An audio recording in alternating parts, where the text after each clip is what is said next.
Picture slaving away as a hardware engineer, living out your days with friends and family.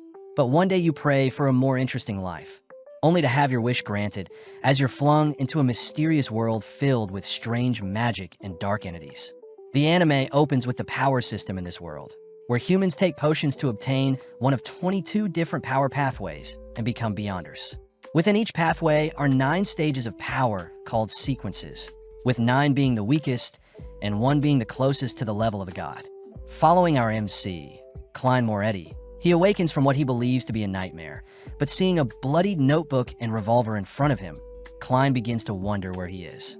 As different memories from a different life flash through his mind, he suddenly senses a cold sensation brush by his shoulder, but when he turns to check, there is nothing there. Having been called Klein by the ghostly apparition, Klein checks his reflection, realizing that this isn't his body and that he has somehow transmigrated into a body with a bullet hole in his head. Elsewhere we follow 2 policemen stumble onto the corpses of Welch and Naya, people that graduated from the University of Koei, and from the state of the room, Dunsmith, the captain of the police, deduced that black divination had led them to take their own lives.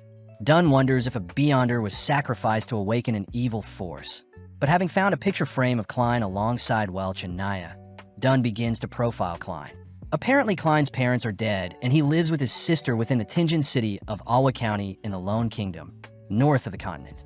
With Klein being a fresh graduate of history, having studied ancient Faceac and Hermes, we follow Klein flicking through a notebook with records starting around May 29th, where Klein and his friends had apparently found an ancient notebook and begun deciphering it. With Dunn strangely able to deduce the discovered notebook to be from the 4th epoch, along with the writer of said notebook to be from the Antigonus family. We see Klein baffled by what he is reading. Words like the Black Emperor, the Tudor Kingdom, and Hornace Mountain Ranges stand out to Klein, but strangely an entry on the 27th of June is missing. Further in the notebook lies a bloodied hand along with a log that mentions the word Hermes along with a declaration that everyone will pass away, including Klein himself. Although freaked out, Klein suddenly hears a voice from the other room, quickly closing the notebook. Managing to cover up some blood stains, Melissa Moretti, Klein's younger sister and a Backlund University student, comes to check on Klein, having just woken up. As Melissa enters the room, Klein is seen concealing his revolver, secretly dropping it into one of his drawers. But when Melissa asks what Klein is hiding, he mentions that his stopwatch is broken. Annoyed, Melissa chooses to help Klein fix the stopwatch. But as she leaves, Klein confirms that the hole in his head is healing, wondering if the previous Klein's death was accidental or intentional.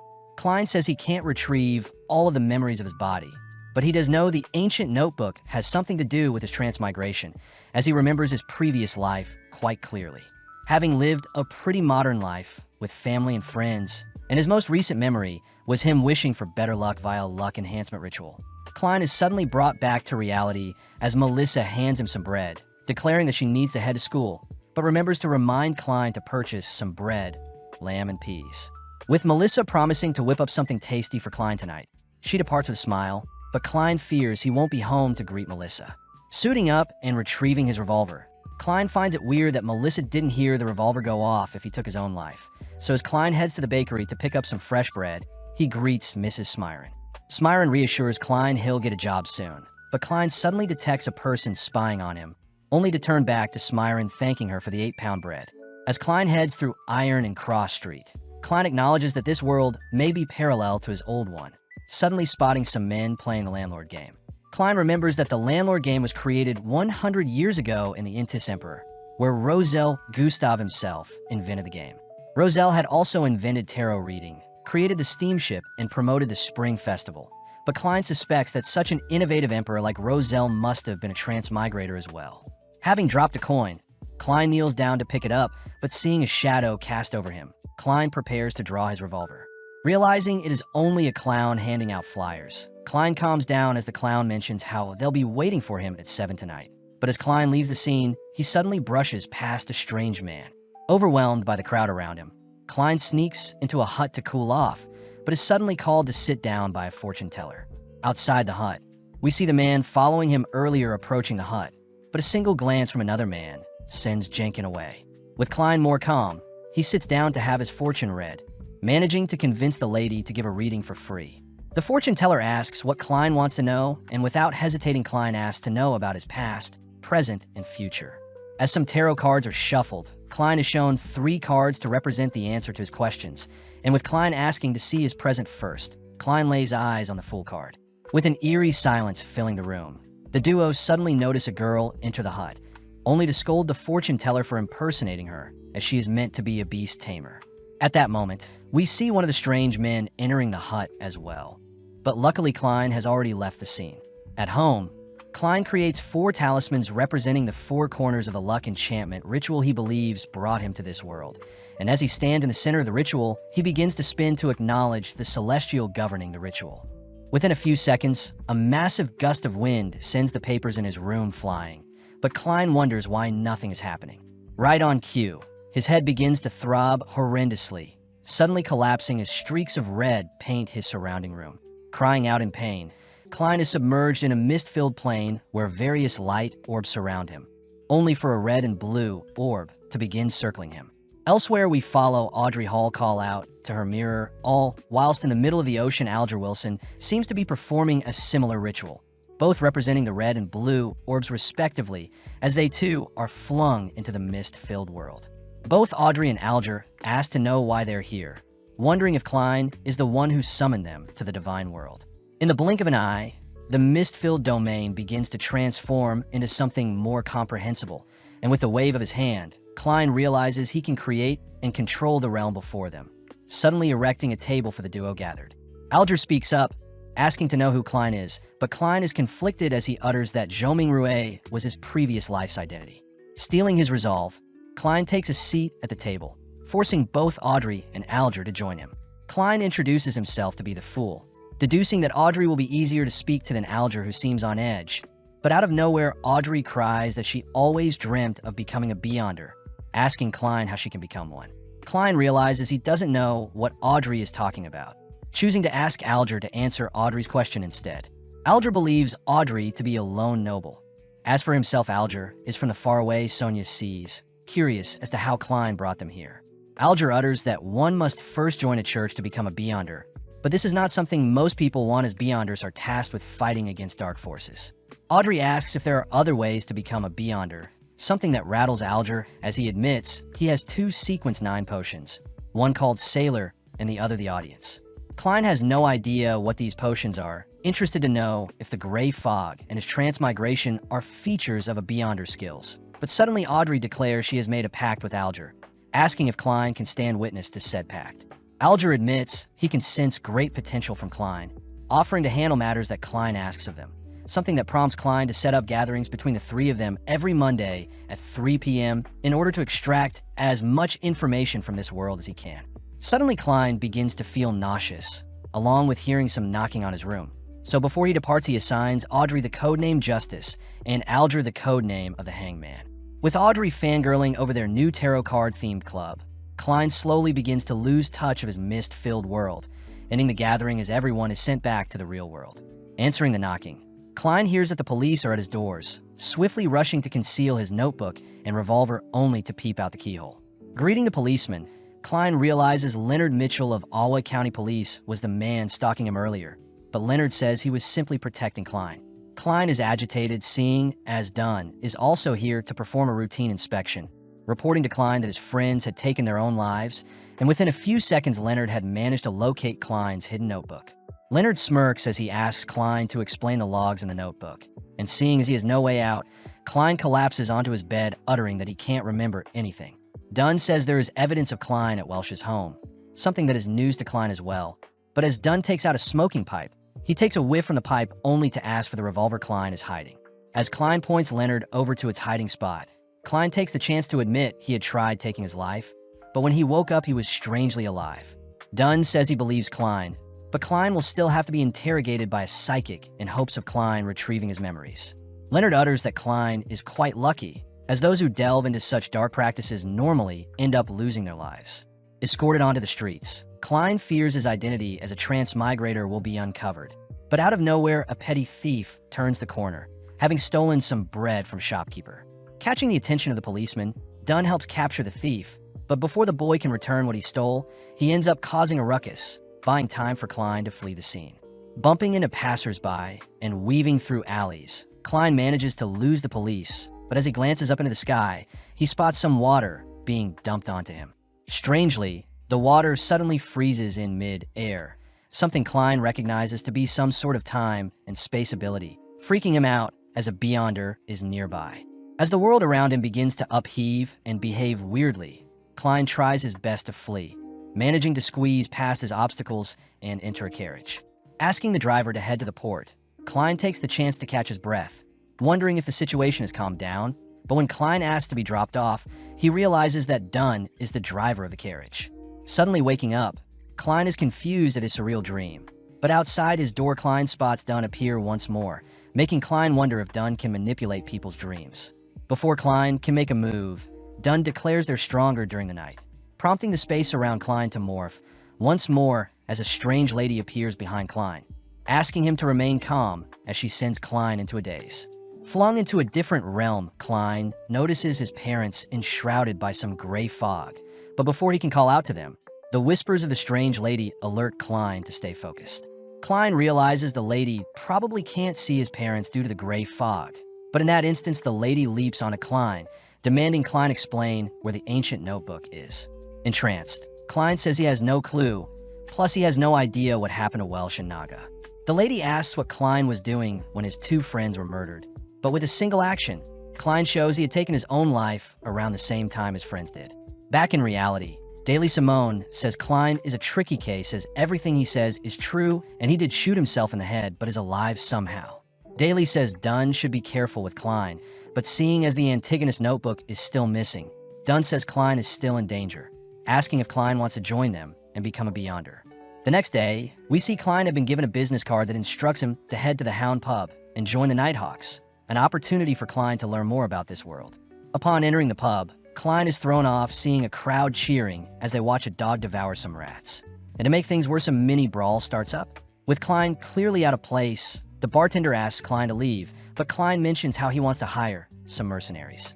Annoyed, the bartender demands to know why Klein is here, but upon hearing that Dunn had asked him to come, the bartender guides Klein to a secret elevator. As the ride begins to move, it opens into a lavish-looking office deemed the Blackthorn Security Company headquarters, prompting Klein to greet the sleepy clerk, Roseanne Adelaide. When Klein introduces himself, Roseanne immediately shows Klein another secret passage, surprisingly watching as Leonard nonchalantly passes by. Descending a staircase, Roseanne mentions how they aren't so busy at the moment, passing by Royale Radine, someone Roseanne acknowledges is very pretty. Now moving through some corridors, our duo stop by Fry, who seems busy sketching up something. And as they make their way deeper along the passage, they walk by Kinley White, a member of the Nighthawks who joined 6 months ago. Stumbling onto a fork in their path, Roseanne instructs Klein to carry on alone, mentioning how the captain is waiting for Klein, plus Roseanne is quite scared of their captain. Following the lit path into a massive open room, Klein notices a towering pair of doors called the Chinese Gate in front of him. Off to the side, a smaller duty room opens to reveal Dunn, who greets Klein, happy to see Klein has accepted his proposal. Given some papers to sign, Klein is assigned into the 7th unit of the police department, an alias for their organization as they work under the Church of the Evernight Goddess. With a firm handshake welcoming Klein to the team, Dunn warns Klein that as a Nighthawk he may lose control, instructing Klein to pick up a candle and follow him. Entering into a candle-lit room, Dunn shows off the many souls that have been sacrificed to the Nighthawk, and the leading cause was them losing control. Dunn says the Fallen have carved a path for their predecessors, something Klein respects as he places his lit candle beside the others, only to be asked if he knows about the myth of creation. Klein recounts that the Creator made up all of existence, having created the sun and crimson moon using its eyes, leaving its body to make up the land and the stars. The Creator's hair turned into a phoenix, and its ears became demonic wolves. And interestingly enough, humans can make potions with mysticism ingredients to access power from the pathways. Klein recounts the Hanging Man, mentioning that the Church of Evernight Goddess has access to 4 different pathways, these being the complete sleepless pathway, the Corpse Collector, which is good for self-defense, the Mystery Prayer, and Seer, who dwells in mysticism, but suffers offensively. Dunn says he won't ask Klein to pick a certain pathway just yet, advising that Klein chat with old Neil in the alchemy room to help with his decision. As Klein leaves Dunn's office, he reasons the Sleepless and Corpse Collector pathways are useless since he needs information on mysticism, And seeing as he can't decide between mystery prayer and Seer, Klein enters the alchemy room only to notice no one is present. Out of nowhere, a massive bang sends Old Neil flying into the room. And with Klein introducing himself, Old Neil asks Klein to help him tidy up some documents. As Klein sorts out some books, Old Neil is impressed to hear Klein studied ancient Fasek and Hermes during his history major in university, uttering that if Klein works hard, one day he can decipher the notebooks that went missing after Emperor Rosel's death. Klein is surprised Old Neil is in possession of 3 missing transcripts, revealing that there were strange symbols Rosel invented containing mysterious powers, and after 150 years of silence, Old Neil had managed to decipher some of the symbols. Showing his progress, Old Neil says the transcripts were a diary, but immediately Klein recognizes the symbols to be simplified Chinese. Reading over the transcript, Klein hears that Rosel Gustav thought of himself as the protagonist, recounting a time when he danced with Lady Florina, but Klein can't help but smile at Rosel's diary records. Suddenly, Klein notices Rosel's records mentioning how the potions and pathways aren't that important, and it's the user's ability to internalize the power that makes all the difference.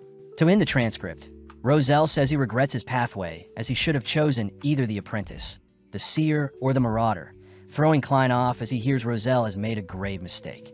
Brought back to reality by Old Neil asks why Klein is daydreaming, but Klein apologizes, hiding the fact that he can read the transcript. With Old Neil asking if Klein has any idea what he'll be choosing as his pathway, Klein doesn't hesitate to trust Rosel's message, declaring that he'll choose the seer, something that intrigues Old Neil. Old Neil reminds Klein that he can't change his mind once he takes the potion, but Klein stands strong, making Old Neil smirk as he readies the potion.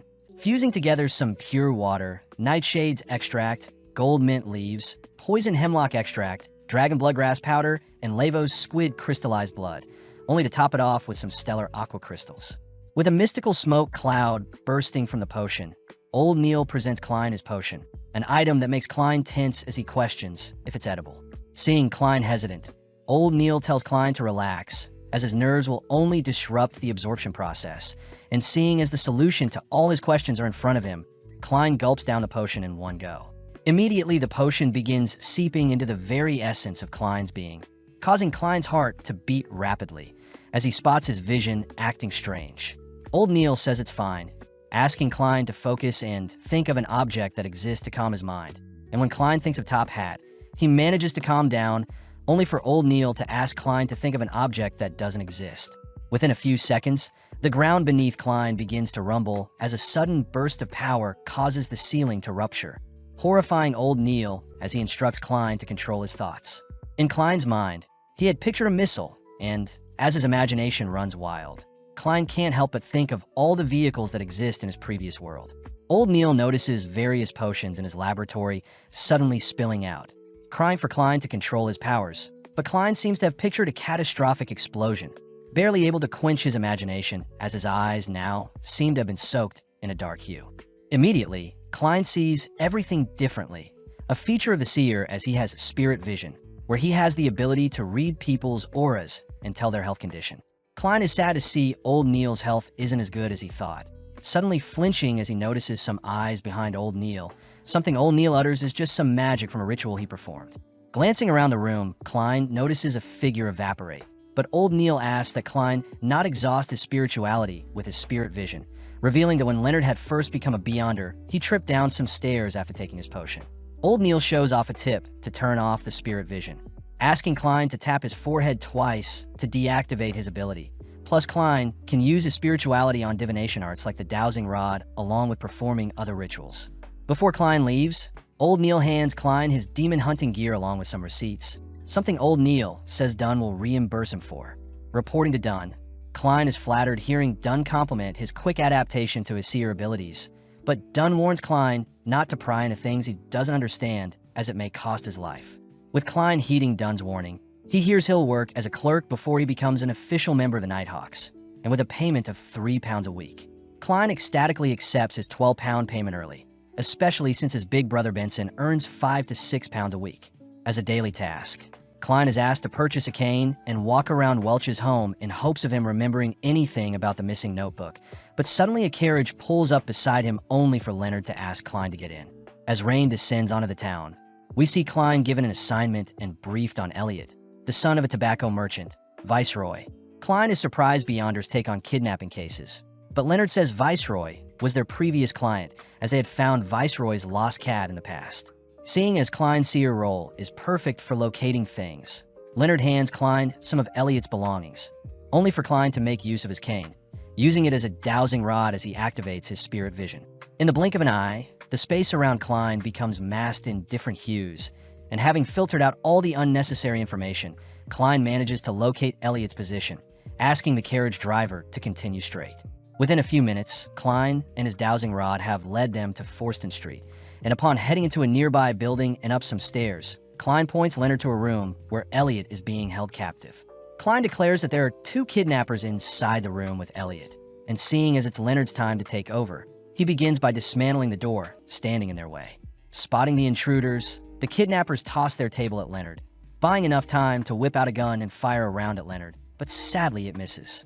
As Leonard closes the distance, he manages to destroy the attacker's gun, only to pummel one of the men.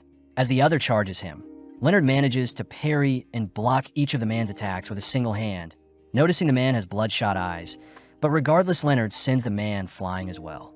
Having wrapped up things, Klein reassures Elliot that everything is fine now, but out of nowhere, a faint feather descends onto the men's bodies, suddenly popping as the unconscious men begin to rise up. With Klein taking Elliot to safety, Leonard stays behind and watches as the men's bodies begin to morph and fuse into a demonic creature.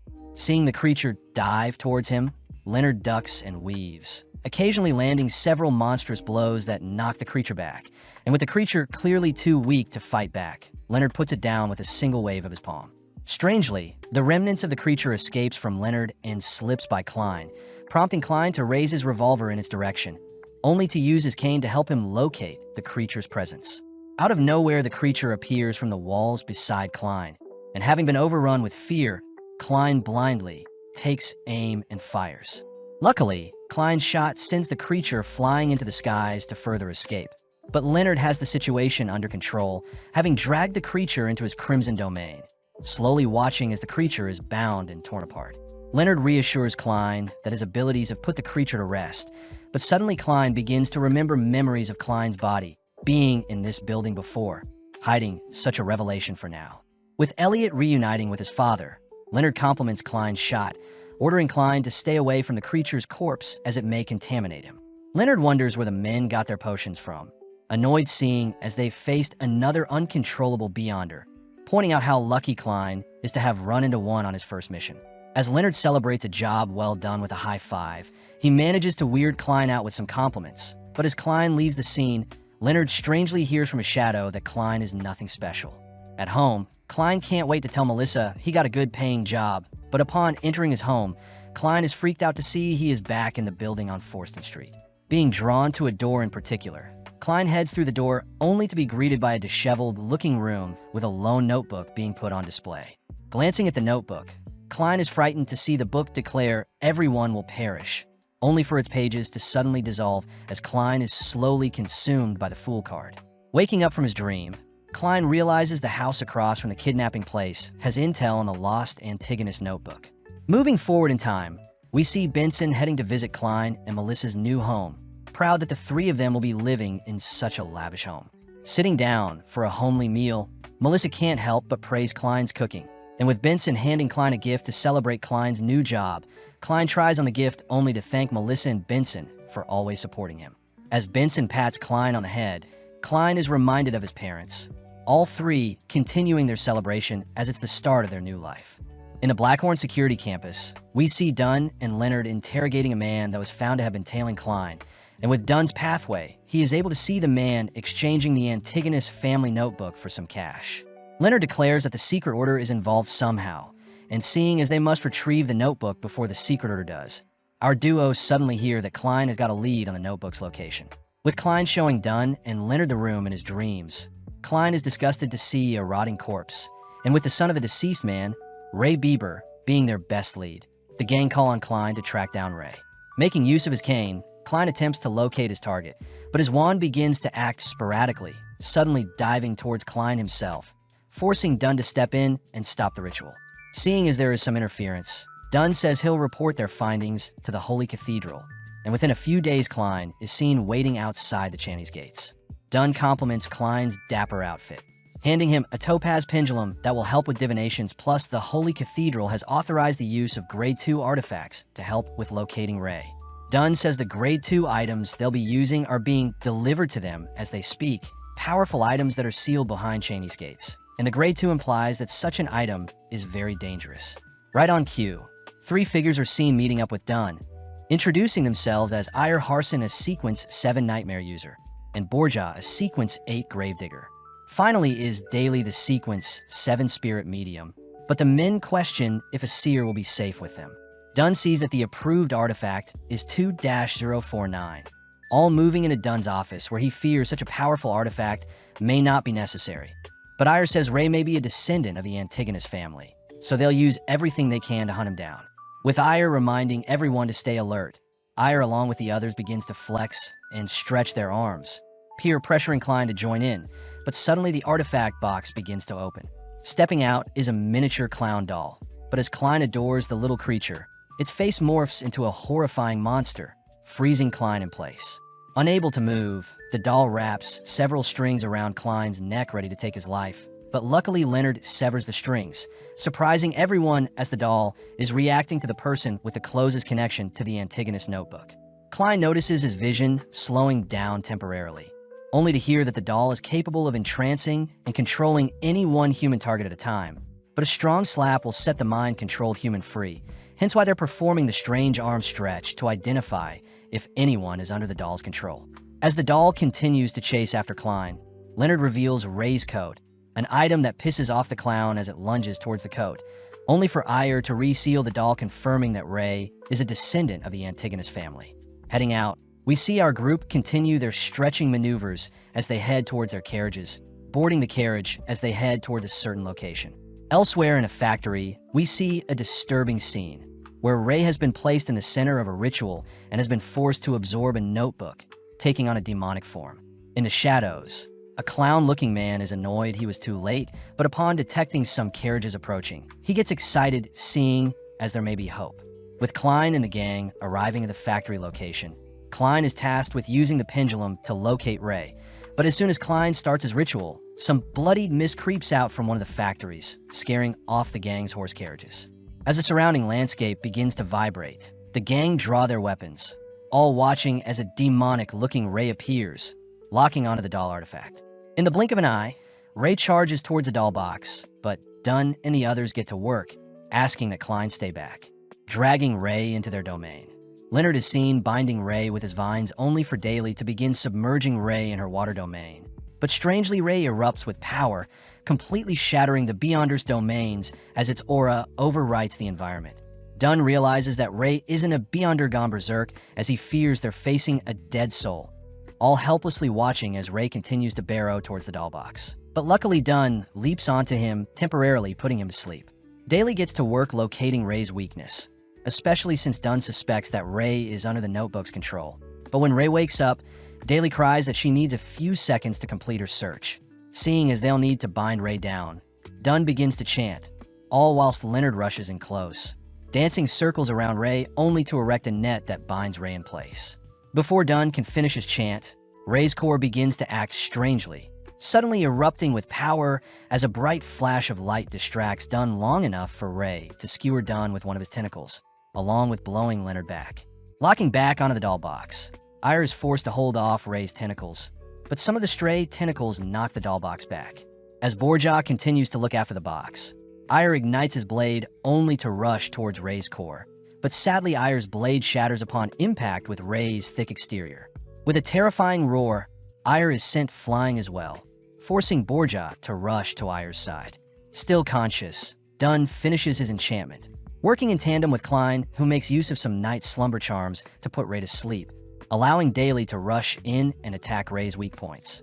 As Daly shreds Ray's body, Ray suddenly implodes, letting out a massive explosion that catches Daly in the impact zone. In the aftermath, Dunn rushes to feed Daly some medicine, but Klein seems strangely drawn to the Antigonus notebook, suddenly reminded of the words Hornicus and Phlegria. At that moment, the clown man from earlier makes his move, rushing towards Klein, but Dunn fires at the clown, realizing it was an illusion. With everyone now on high alert, they surround and protect the notebook, but Klein recognizes the clown to be the same man handing out flyers prior. With every successful shot, the gang end up slaying various illusions, noting how the clown man must be a beyonder with a sequence of 7 or greater. Ayer orders Borja to protect the doll box once more, but as Ayer begins dueling the clown with his blade, the clown easily evades each strike. When Leonard joins the battle, the clown easily outclasses Leonard, scaring Leonard away with a well-timed explosion from his face, leaping into the air only to bombard Dunn with bullets of his own. Klein wonders if the clown can see the attacks in advance, testing out his theory as he fires off a stray bullet into the open, only to randomly land a hit on the clown's stomach. Pissed, the clown transfers the bullet wound into his arm, only to unveil a whip that keeps Leonard, Dunn, and Ayer busy. Seeing an opening, the clown rushes towards Klein, forcing the men to protect Klein, but realizing they've been tricked, they all turn to see the clown besides the doll box. Pushing aside Borja, the clown lets the doll free, terrifying the boys as they feel a cold sensation run down their spines, all frozen in place as the doll has somehow latched onto all of them. Racking his brain for a solution to break free, Klein suddenly remembers his gray fog, swiftly chanting his luck enhancement ritual, only to successfully enter into his fog-filled domain. Klein wonders if the notebook is enhancing the doll's powers somehow, suddenly coming up with a safety measure to protect himself from the doll's mind control as Klein uses the amulet to perform some divination, returning to the physical world having protected his mind. Out of nowhere, the clown man offers to free Klein's colleagues in exchange for the notebook, and to make the deal more enticing, the clown man utters that he too was a former seer. Klein wonders if this is a trick or not, getting confused when the clown man mistakes Klein to be a sequence 8 seer instead of 9, wondering if his fog is interfering with the clown's judgment. The clown man says the other men are currently asleep, but we notice that Leonard and his shadow are secretly listening in on their conversation. Forcing Klein to make a choice, the clown man tells Klein the corresponding sequence 8 of the seer, something that shocks Klein, but when the clown man erects a skewer to taunt Klein, Klein suddenly grabs a hold of it, pulling the clown man into the puppet's domain. The clown man begins to freeze, seeing as the puppet is beginning to take over his body, demanding to know how Klein is able to move, but sadly Klein puts the clown down with several bullets. Klein sees that the clown belongs to the secret order, turning to help the others, but out of nowhere the clown man springs back to life, crying the word Hornaces only to finally fall over once more. With the doll sealed, we see everyone reflecting after the battle, only for Leonard to utter that he didn't need to save Klein, as he was impressed to see Klein drag the clown man into the doll's domain. Leonard whispers that himself and Klein are special individuals, cutting back to headquarters where Dunn submits the notebook to be verified by the Holy Cathedral, apologizing since Klein will have to wait a bit before he can view it. Dunn seems to be coughing quite a lot, praising Klein for a job well done today, but Klein wonders why Ray was in such a rush to absorb the notebook. Dunn says people who seek power don't act rashly, and upon seeing Klein freaked out seeing the clown man's corpse, Dunn says Klein did the right thing and slayed someone to save others. Suddenly remembering something, Klein reveals that the correspondence for a sequence 8 seer is a clown, cutting outside, where Dunn says they'll take care of Daly until she recovers. Before Ayer and Borja leave, they praise Klein for taking down a sequence 7 Beyonder when he was only a sequence 9, something that creates suspicion as Ayer wonders how Klein did it. Leonard helps cover for Klein, suggesting that since Klein was holding the notebook, he was able to negate the doll's mind control and in turn win. As Ayer and Borja depart, Klein suddenly feels his potion digesting, wondering if he can take the clown potion next, plus he still needs to figure out what this Hornaces is. Choosing to visit Koei University, Klein meets up with one of his old professors, Professor Azik, only to ask about his knowledge on the Antigonus notebook along with the nation of the Evernight in the Hornaces mountain range. Azik says his memory is quite foggy, promising to write to Klein if anything comes up, but before Klein leaves, Azik warns Klein to be wary of what he does moving forward. Now, all alone, Azik begins to act strange, suddenly unveiling a skeleton that had been hiding in his shadow. On a cold, rainy night, we see a man writhing in pain, all while speaking to a figure they refer to as the Honorable Oracle.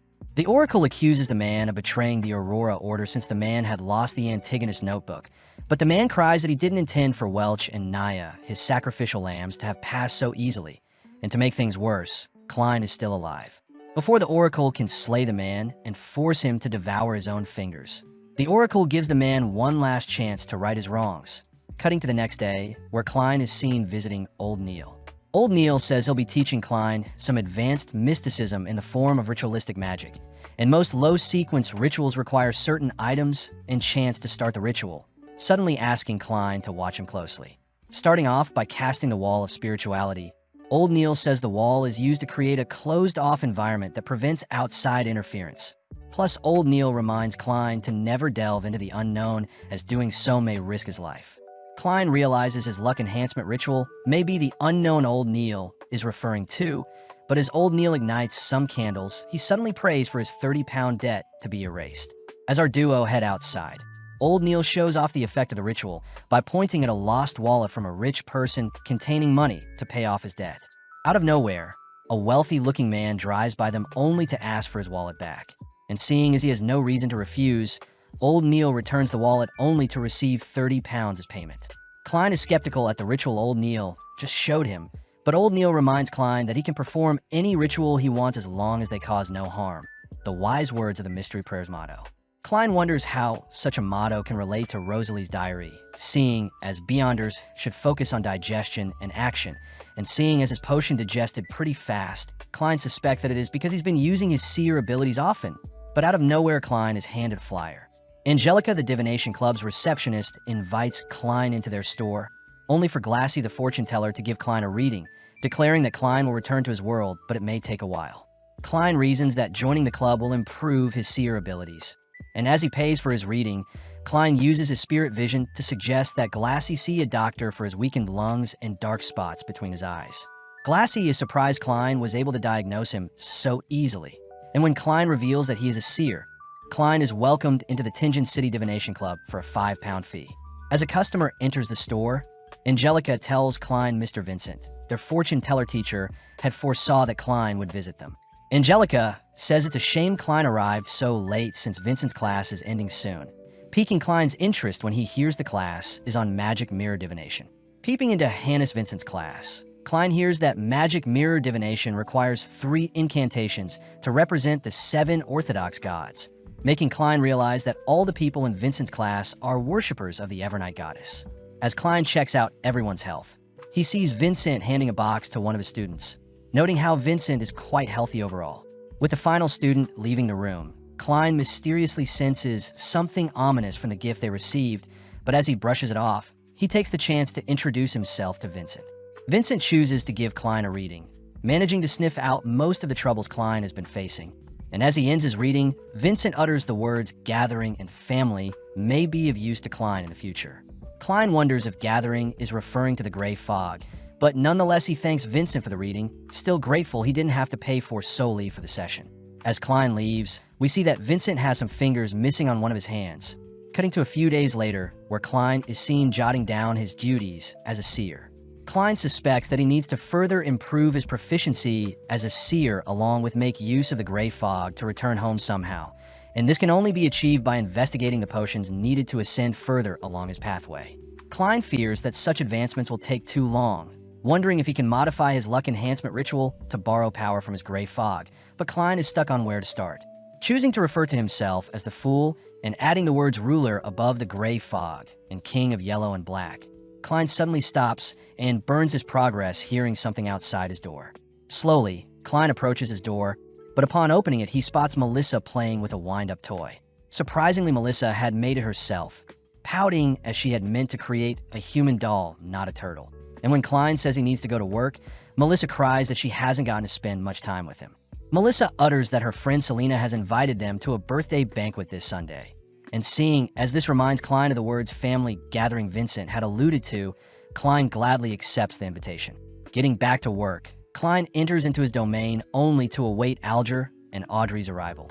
And upon scanning the pair, Klein is impressed to see Alger has taken on the Sailor pathway and is on Sequence 8 Folk of Rage, whilst Audrey has inherited the Sequence 9 Spectator pathway.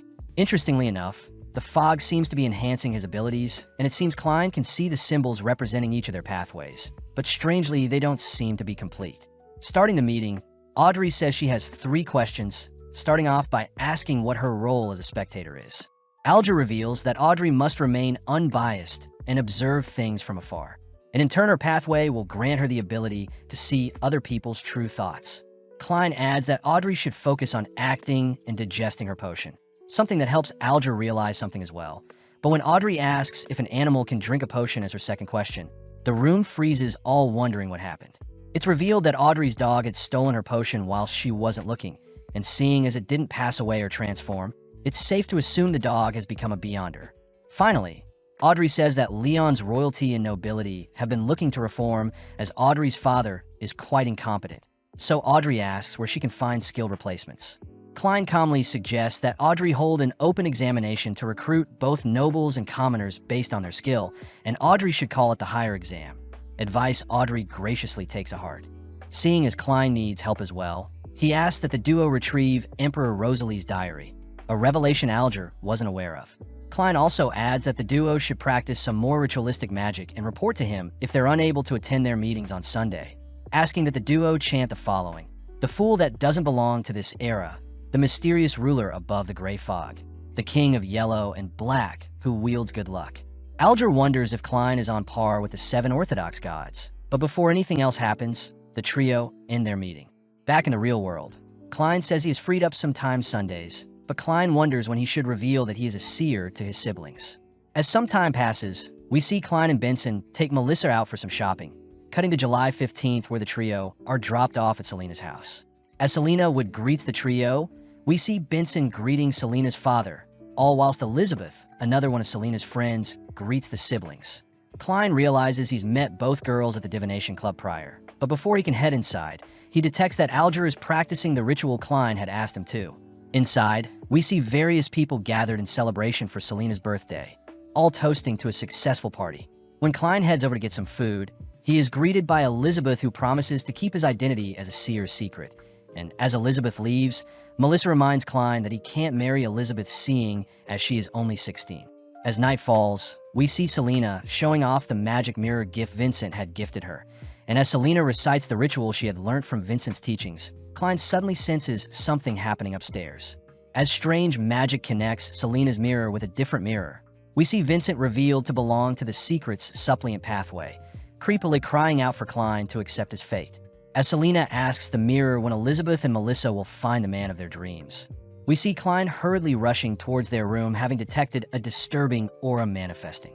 Peeping on the girl's ritual, Klein uses his spirit vision to inspect the room, and upon seeing Selena's magic mirror turn black, Klein is suddenly struck with a horrifying realization.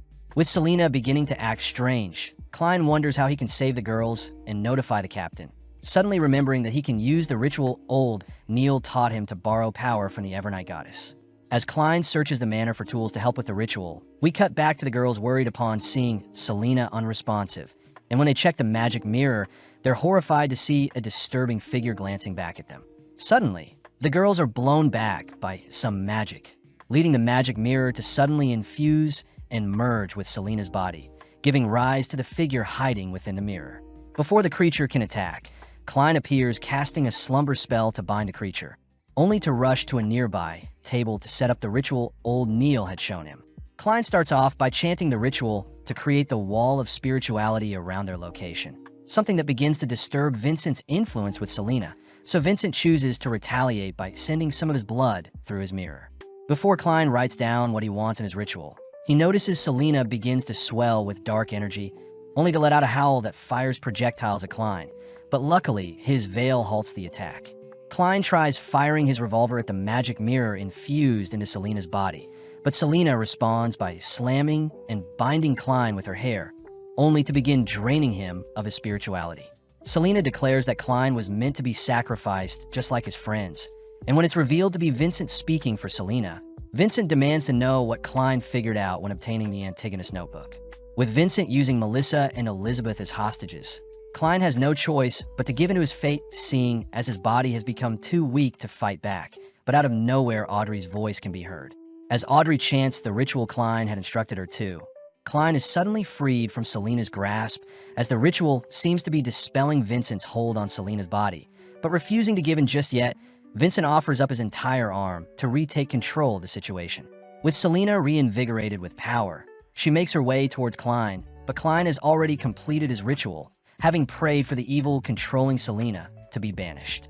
As the ritual takes its effect, we see a mystical snake spirit being dragged from Selena's soul, only for the remaining darkness to be cleansed from Selena shortly after. Seeing as the magic mirror is being expelled from Selena's body, Klein takes the chance to destroy it with a single bullet, officially severing Vincent's hold on the poor girl. Klein rushes to check on Melissa, glad to see she is fine, grateful that Audrey's ritual had saved him in his time of need. Klein fears that his seer role will put his family in further trouble in the future. But as we cut back to Vincent, he is in complete disbelief at his failure. When Vincent tries to flee his room, he is greeted by Aurora Order Oracle 22, a being that snuffs out Vincent due to his failure. In the aftermath, Klein and Dunn visit Vincent only to discover he had been slain, curious as to Vincent's ties to the Antigonus notebook along with who the true creator is. Dunn tries to dig into Vincent's mind a bit, but upon seeing the supposed creator Vincent worships, Dunn becomes speechless before the godly being. In Buckhund, the capital of the Leon Kingdom, we see Audrey fast asleep in her giant estate. As her maids wake her up, Annie the maid tells Audrey she can't wear the same dress twice in a row, even though Guinea had designed it for her. Seeing as she needs to celebrate her 17th birthday properly, Audrey suits up for the momentous occasion. But when she dances with Susie her dog, Audrey is shocked to hear Susie suddenly speak to her. In Zutland Street, we see people attend a performance to recognize the catastrophe of the Alfalfa tragedy, all whilst Klein sneaks into the play late. As the performance reaches its climax, we see the crowd roaring and cheering as the hero of the story makes their entrance. But Klein notices Dunn appear, hearing that Daly has left to help escort the Antigonus notebook to Buckland. Klein is worried seeing as Dunn is still ill, but Dunn is relieved he wasn't infected, reminding Klein that the true creator is an evil being worshipped by secret orders like the Aurora Order. Klein says it's a shame Vincent passed away before Dunn could read more of his memories.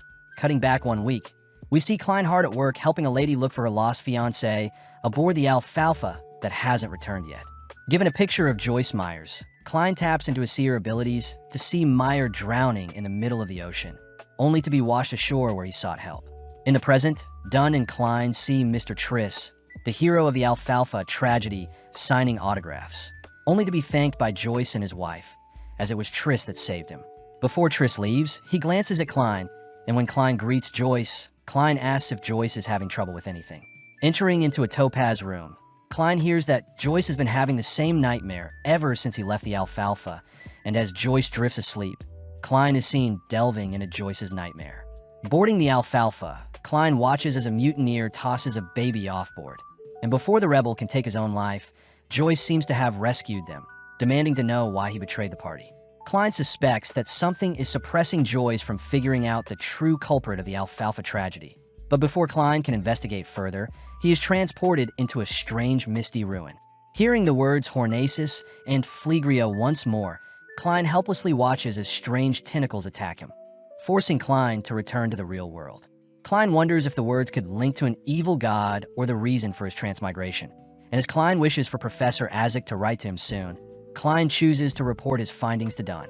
Klein reveals that the true culprit of the Alfalfa tragedy is the hero Triss himself. But Dunn says they need more evidence to convict Triss, declaring that they'll request help from the mandated Punishers and the Machinery Hive Mind. Cutting over to Triss, we see him embracing the spoils from his title as the hero, only to be awakened by a hooded figure who is visiting him. The hooded figure commends Triss for convincing the men aboard the ship to slay each other, having used his Assassin Pathway Sequence 8 instigator role to help with his schemes. But before Triss can advance further, the hooded figure asks that Triss complete another mission in Tingen. As an early payment, the hooded figure hands Triss the Sequence 7 potion for the Assassin Pathway, Sequence 7 Wish. Following Klein, he is seen asking Old Neil for help with crafting amulets for his siblings, but is pleasantly surprised when Old Neil guides him to a secret passage within a pub. Boarding an elevator and descending underground, Old Neil shows off the Tingen Underground Market, a location filled with hundreds of people along with various stores that sell rare items that can help Beyonders. Old Neil says the churches allow the underground market to exist, and the mandated Punishers of the Church of Storm especially turn a blind eye to things that happen underground. Out of nowhere, Klein takes note of a strange man with high spiritual affection, and as the man locks on to Klein, the man cries out the word death only to begin rolling on the ground. Old Neil says the man's name is Monster, and that Monster always acts strange. But Klein wonders if Monster could see that his body had perished and had been revived.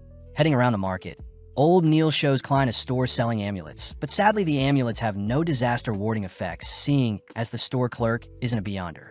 Old Neil suggests that Klein buy a half-finished amulet and enhance it, and upon sifting through the amulets, Klein settles on 2 to buy. In the corner of his eye, Klein spots Triss shopping for some shadow lizards. But before Klein can tail him, he notices a mandated Punisher informant tailing Triss.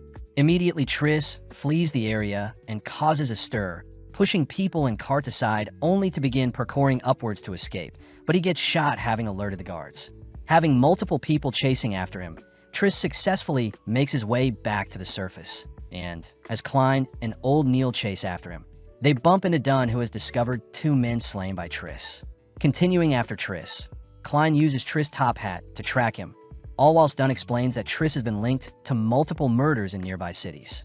Klein realizes Triss' instigator role was probably the reason why the men aboard the ship became so violent, and Dunn suspects that Demoness sect is involved, a group that worships the primordial Demoness, and all their high-ranking members are women. Having arrived at their destination, Dunn heads inside whilst Klein waits outside, worrying Klein as he hears that the later sequences for the assassin pathway favor female users. As the police storm the building, they choose to evacuate the ladies inside, but a particular lady bumps into Klein, uttering that she doesn't feel good. With Klein confirming that the ladies' conditions are normal, we see Dunn uncover that Triss isn't in the building, leading the gang to put up flyers to help with Triss capture. In the coming days, it was reported that Triss was never found and the search was called off, but on the bright side, Klein had been approved as a full-time employee with a new weekly wage of £6. Klein says he spends his time visiting the club a few times a week, and his meeting with Alger and Audrey have slightly changed since Alger acts a little different now. But luckily, Klein had finished crafting the amulets for both Melissa and Benson with the remaining time he had. With time passing, Klein diligently works through his mysticism classes and trains his physical body, cutting to one fateful day where Leonard has come to ask for his help. Leonard explains that the death rate over the past 2 weeks have spiked 5-fold. Most of these cases involve poisoning, self-immolation out of revenge, and self-assassination due to living conditions. Klein is saddened to hear that the workers that passed were all too weak to survive, reminding Klein of his mother, as it was ultimately Benson who had taken up the mantle and saved his family from meeting a similar fate. Getting to work, Klein uses his amulet to live through the workers' lives, only to report that a pale and soft woman touched them all before they each passed. With Harv, the squad captain for the Punishers, present with a Sequence 8 sailor pathway, Dunn, Harv, and the other gathered men all suspect that Triss and the demon sect are involved somehow. Focusing in on all the cases, Klein suddenly realizes there is a connection, and as Leonard forces Klein to share his theory, Klein says that the people that had passed would have died anyway, so the demon sect must have cut their lifespan short with life usurpation. Leonard suspects that the demon sect's objective is to summon an evil god or devil, something that would explain why there is suddenly an influx of deaths in Tingen. And seeing as the gathered men all agree with Leonard and Klein's theory, Leonard boldly points out how genius they are. Klein asks if Leonard has had any strange encounters recently, but Leonard refuses to reveal anything, simply warning Klein they'll remain colleagues as long as Klein is loyal to the Nighthawks. With the gathered men realizing that an altar must be the root of their troubles, Klein is tasked with searching for said altar, and with a rough sketch of the location, the men begin their search through town. Klein reports that there is some interference obstructing his tracking, but the men suspect that the locations with high death counts like the Southern Industrial Area and the Westboro will be their best bet. Within a few moments, Klein and the men lock onto their desired location, and with Dunn pulling the culprit into a dream, Leonard and the others are tasked with infiltration. Following the lady culprit, she is interrupted whilst applying her makeup, swiftly donning her hood only to activate a ritual that enshrouds her body. As Fry enters into the lady's yard, we see several strange figures chasing after him, and as Fry locks onto the figures chasing him, the lady manages to puncture him from behind. Sadly, the lady is completely deceived as Fry's body evaporates, allowing Leonard to make his appearance as he begins knocking the lady around. Before the lady can be consumed by Dunn's nightmare, she slits her own hand to escape the dream. In the real world, the lady leaps to evade Fry's gunfire, and as Dunn rushes in to help with her capture, Klein is left to wonder if the Sequence 8 Leonard and the Sequence 9 Fry will be enough to subdue the Sequence 7 lady. As the lady leaps around her mansion rooftop, Leonard manages to land a direct shot onto the lady, but she unveils a substitution spell that sends shards of glass towards Leonard and Fry. Luckily, Dunn cancels out the spell, but this buys the lady enough time to re-enter into her home, only to head towards an altar in the center of her home. Praying to the shrine, the lady asks to borrow power from the Demoness, and within a few seconds, a massive surge of power can be felt from inside the home. Dunn orders Leonard and Fry to circle the house, but as the lady finishes her ritual, strange shadow monsters can be seen spilling out from the house. As the shadows attack Leonard and Fry, we see Fry caught off guard and frozen by the shadows, but luckily his heartbeats ward off the attacking creatures. Dunn is seen entering the house through a window, suddenly attacked and blinded by a curtain, but when Dunn frees himself from his binds, he manages to land a shot on the floating curtains. Strangely, the shot hits something that produces blood, but off in the distance Dunn spots the lady holding the Demoness statue. As the Demoness statue sends out strands of hairs to consume Dunn, Dunn acts quickly to activate his sleepless skill, blowing away the attacking hair. With Dunn severely weakened, the lady flees the scene only to distract Leonard with some of the attacking hair, successfully puncturing Leonard with a flower bud. When Leonard gives chase to the lady, they both end up meeting near a bridge, only for the lady to unveil her curse as a witch. Leonard begins to panic, seeing as a shadow is acting strange, and upon seeing the flower from earlier had infected him with black magic, Leonard rushes to retrieve one of his fingernails and some hair, dipping the nail in his scar only to toss it aside. As the lady activates her curse, we see Leonard's fingernail suddenly be consumed in dark flames, giving the lady the chance to flee as she leaps off the bridge and disappears into the night. Back at the house, Klein manages to reconstruct the mirror the lady was using, and upon peering into the mirror, Klein realizes the lady is the same girl he bumped into when searching for Triss. Dunn reports that the altar downstairs is what is used to curse the survivors of the Alfalfa, and with all the clues put together, the gang conclude that the lady they just fought was Triss himself.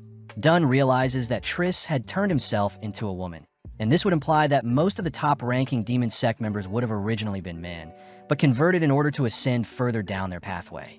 Having escaped successfully, Triss is seen boarding a train, all whilst catching the attention of the onlookers, revealed to have castrated himself in order to complete his promotion into a Sequence 7, which with the new name of Trissy. On August 18th, Elizabeth had told Klein about her nightmares ever since returning from Lamud, and in her dreams was a wraith knight and an abandoned castle. Informing Dunn and Fry about such a nightmare, we see the gang head over to Lamud Castle with the mutated sun's sacred emblem, an item that can disperse wraiths, but it also harms beyonders if the emblem is active for too long. As our trio head inside the castle with their weapons drawn, we see Klein use his spirit vision to locate a strange apparition appearing from the shadows, prompting Dunn to attempt to disperse the dark cloud attacking them. Spotting a terrifying sword appear from the shadows, our gang leaps to evade the falling blade, and as the blade flies across the room, it returns to the Wraith Knight's side. As the knight rushes our trio, we see Klein make use of 2 Requiem charms to bind the knight in place. But when the knight is struck by 2 explosions, it chooses to disperse its shadow body into hundreds of bugs that swarm the gang. Being overwhelmed, Fire rushes to locate the knight's weakness, all whilst the knight manages to blow Dunn aside with a sneak attack. Spotting the emblem fall from Dunn, the knight chooses to kick it away, only to continue slashing at Dunn. Fire cries that the knight's right hand is its weakness, but when Dunn fires a bullet at the being, it easily slices the projectile before it.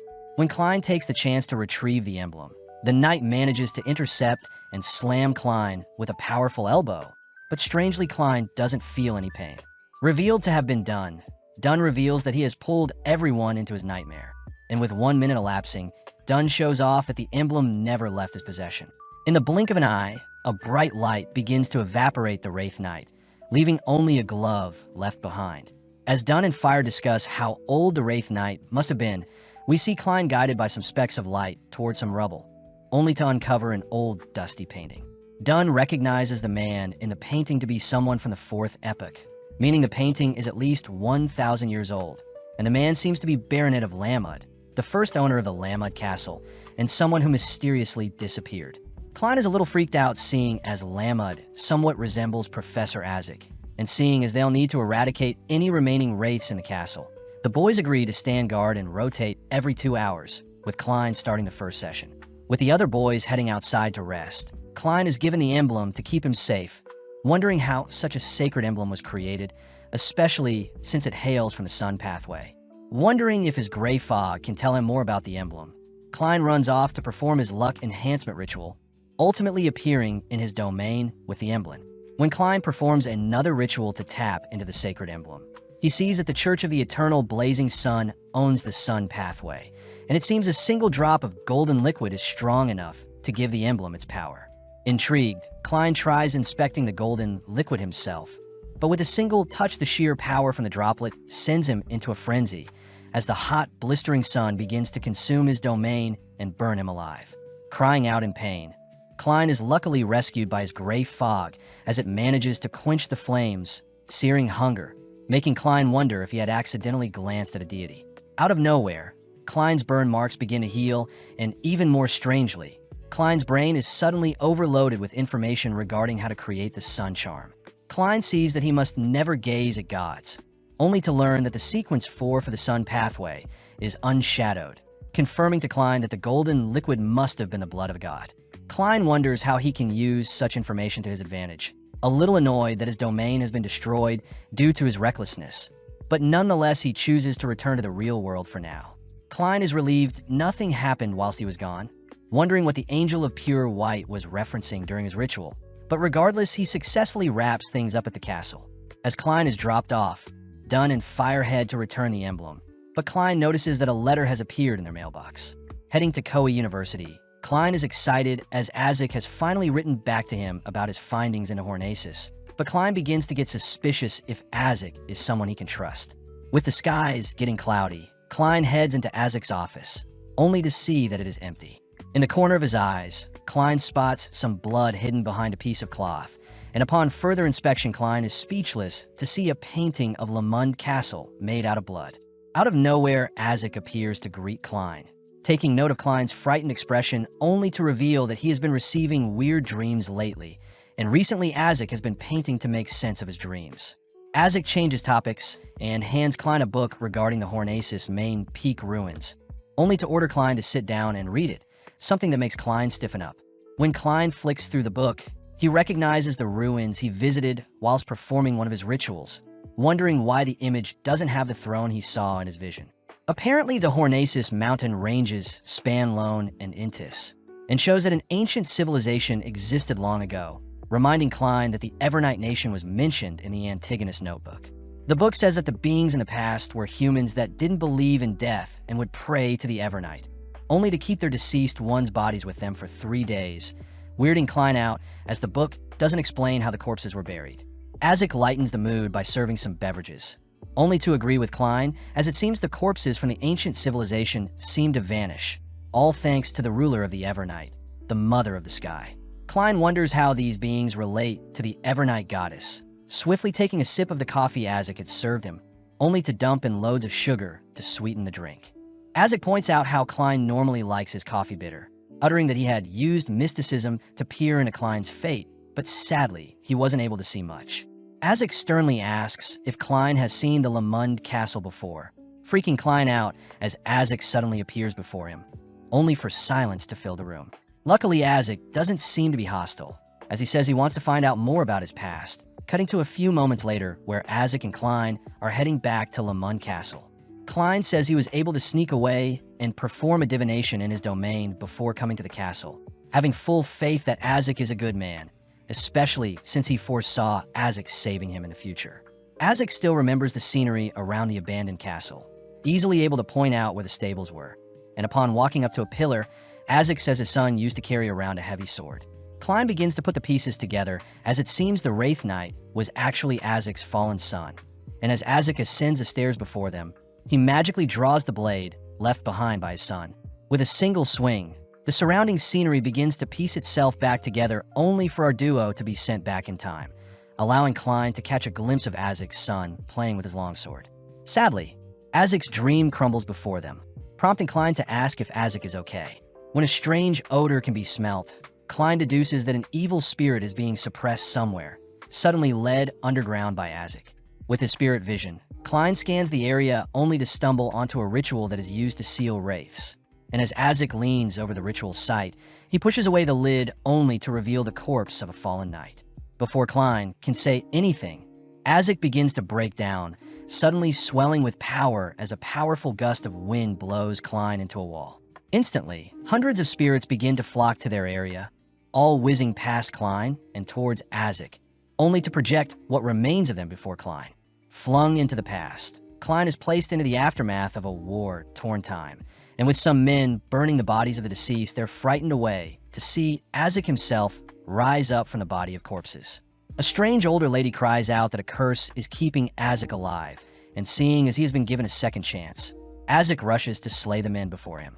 When Azek is cornered and overpowered, a strange being stands up for him, revealed to be a massive skeleton that towers over his foes. With his new powers, Azek was able to slay all of those who stood before him, ultimately donning a new identity as he rose up the rankings and amassed an army that fought by his side, and with multiple years passing, Azek was ultimately granted the title of Grand Baron Lamud. Azek was on top of the world as he had lived for his wife and child, and although Azek treasured the times he would have with his family, things began to change as time went by.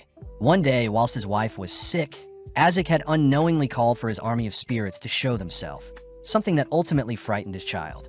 Unable to control his powers, Azek accidentally harmed his child, something he felt guilty for doing, so he chose to leave his family along with his legacy behind.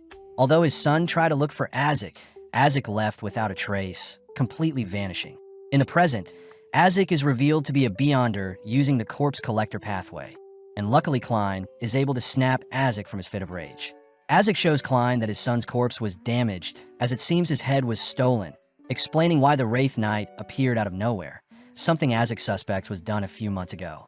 Pissed, Azek draws his own blood using his longsword, only to strangely strike Klein with his blood, magically dragging Klein into a strange realm.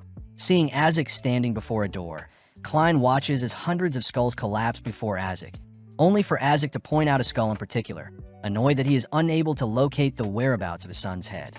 With a strange feather entering the room, Klein is amazed at Azek's powers, leading Azek to promise to get revenge for his son as he officially buries Tenno Egger's body, putting him to rest. Klein asks if Azek has remembered who he is, but Azek admits that his memories are fragmented, especially since he falls asleep every few decades, and it seems his memories get wiped every time. Azek says he is able to piece together his past lives with different families, and although he had treasured them, Azek had ended up leaving them all. Klein feels sympathy to Azek as he has lived many lives, but can't remember anything about them. And as our duo part ways, Klein says he too feels like a lone ship sailing the seas with no idea of what his future holds. Klein is grateful to have Melissa and Benson as his family in this world, agreeing to spend as much time with his current family, since he plans on leaving and returning home someday. Before Klein left, Azek had told Klein that the Antigonus notebook may have clues to what he is looking for, but as we flash forward a few days, we see Klein and old Neil visiting headquarters. Instantly, our duo are greeted by Kenley White, who seems to be celebrating his recent engagement.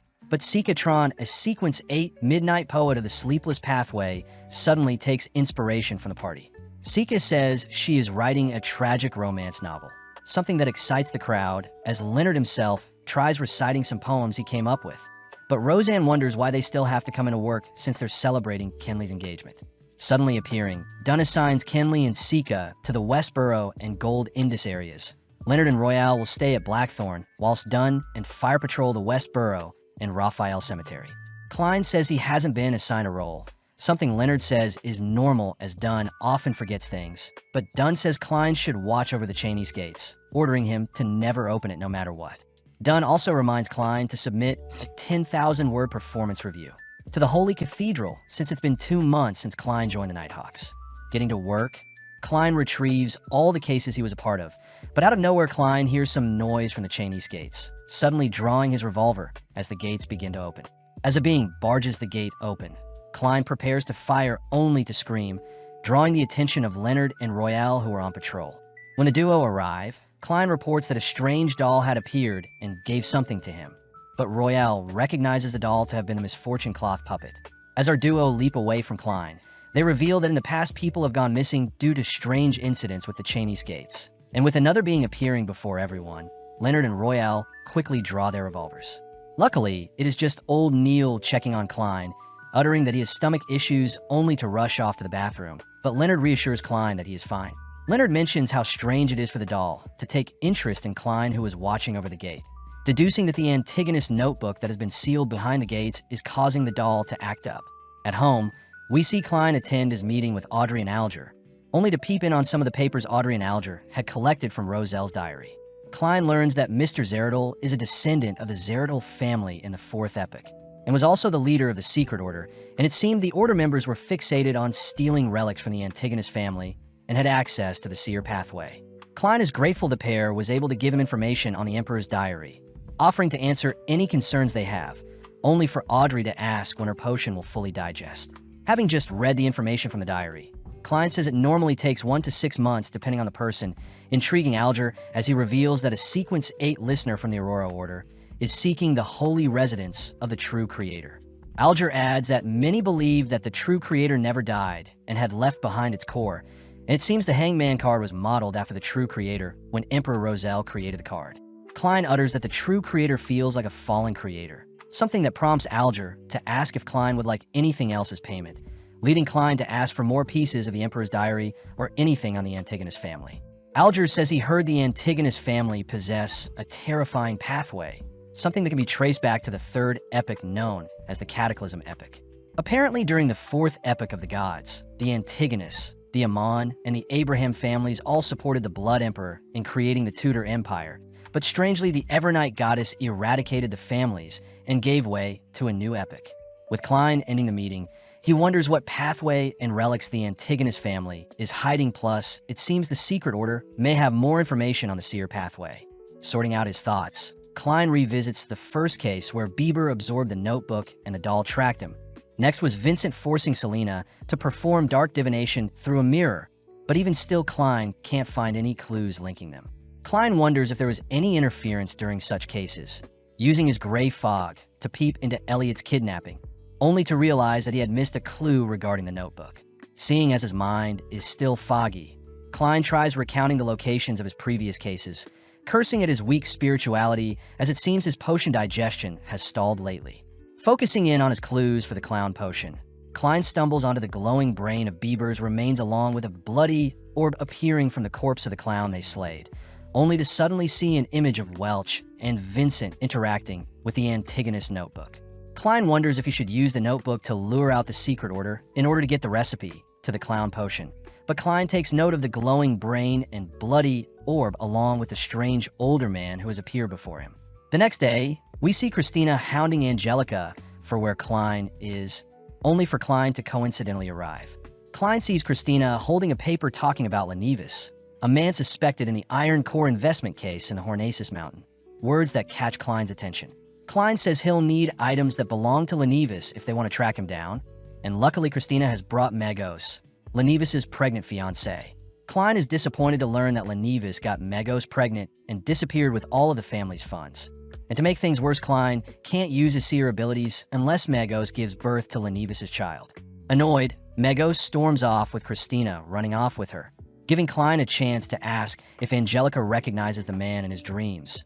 Someone Angelica says she saw speaking with Vincent once.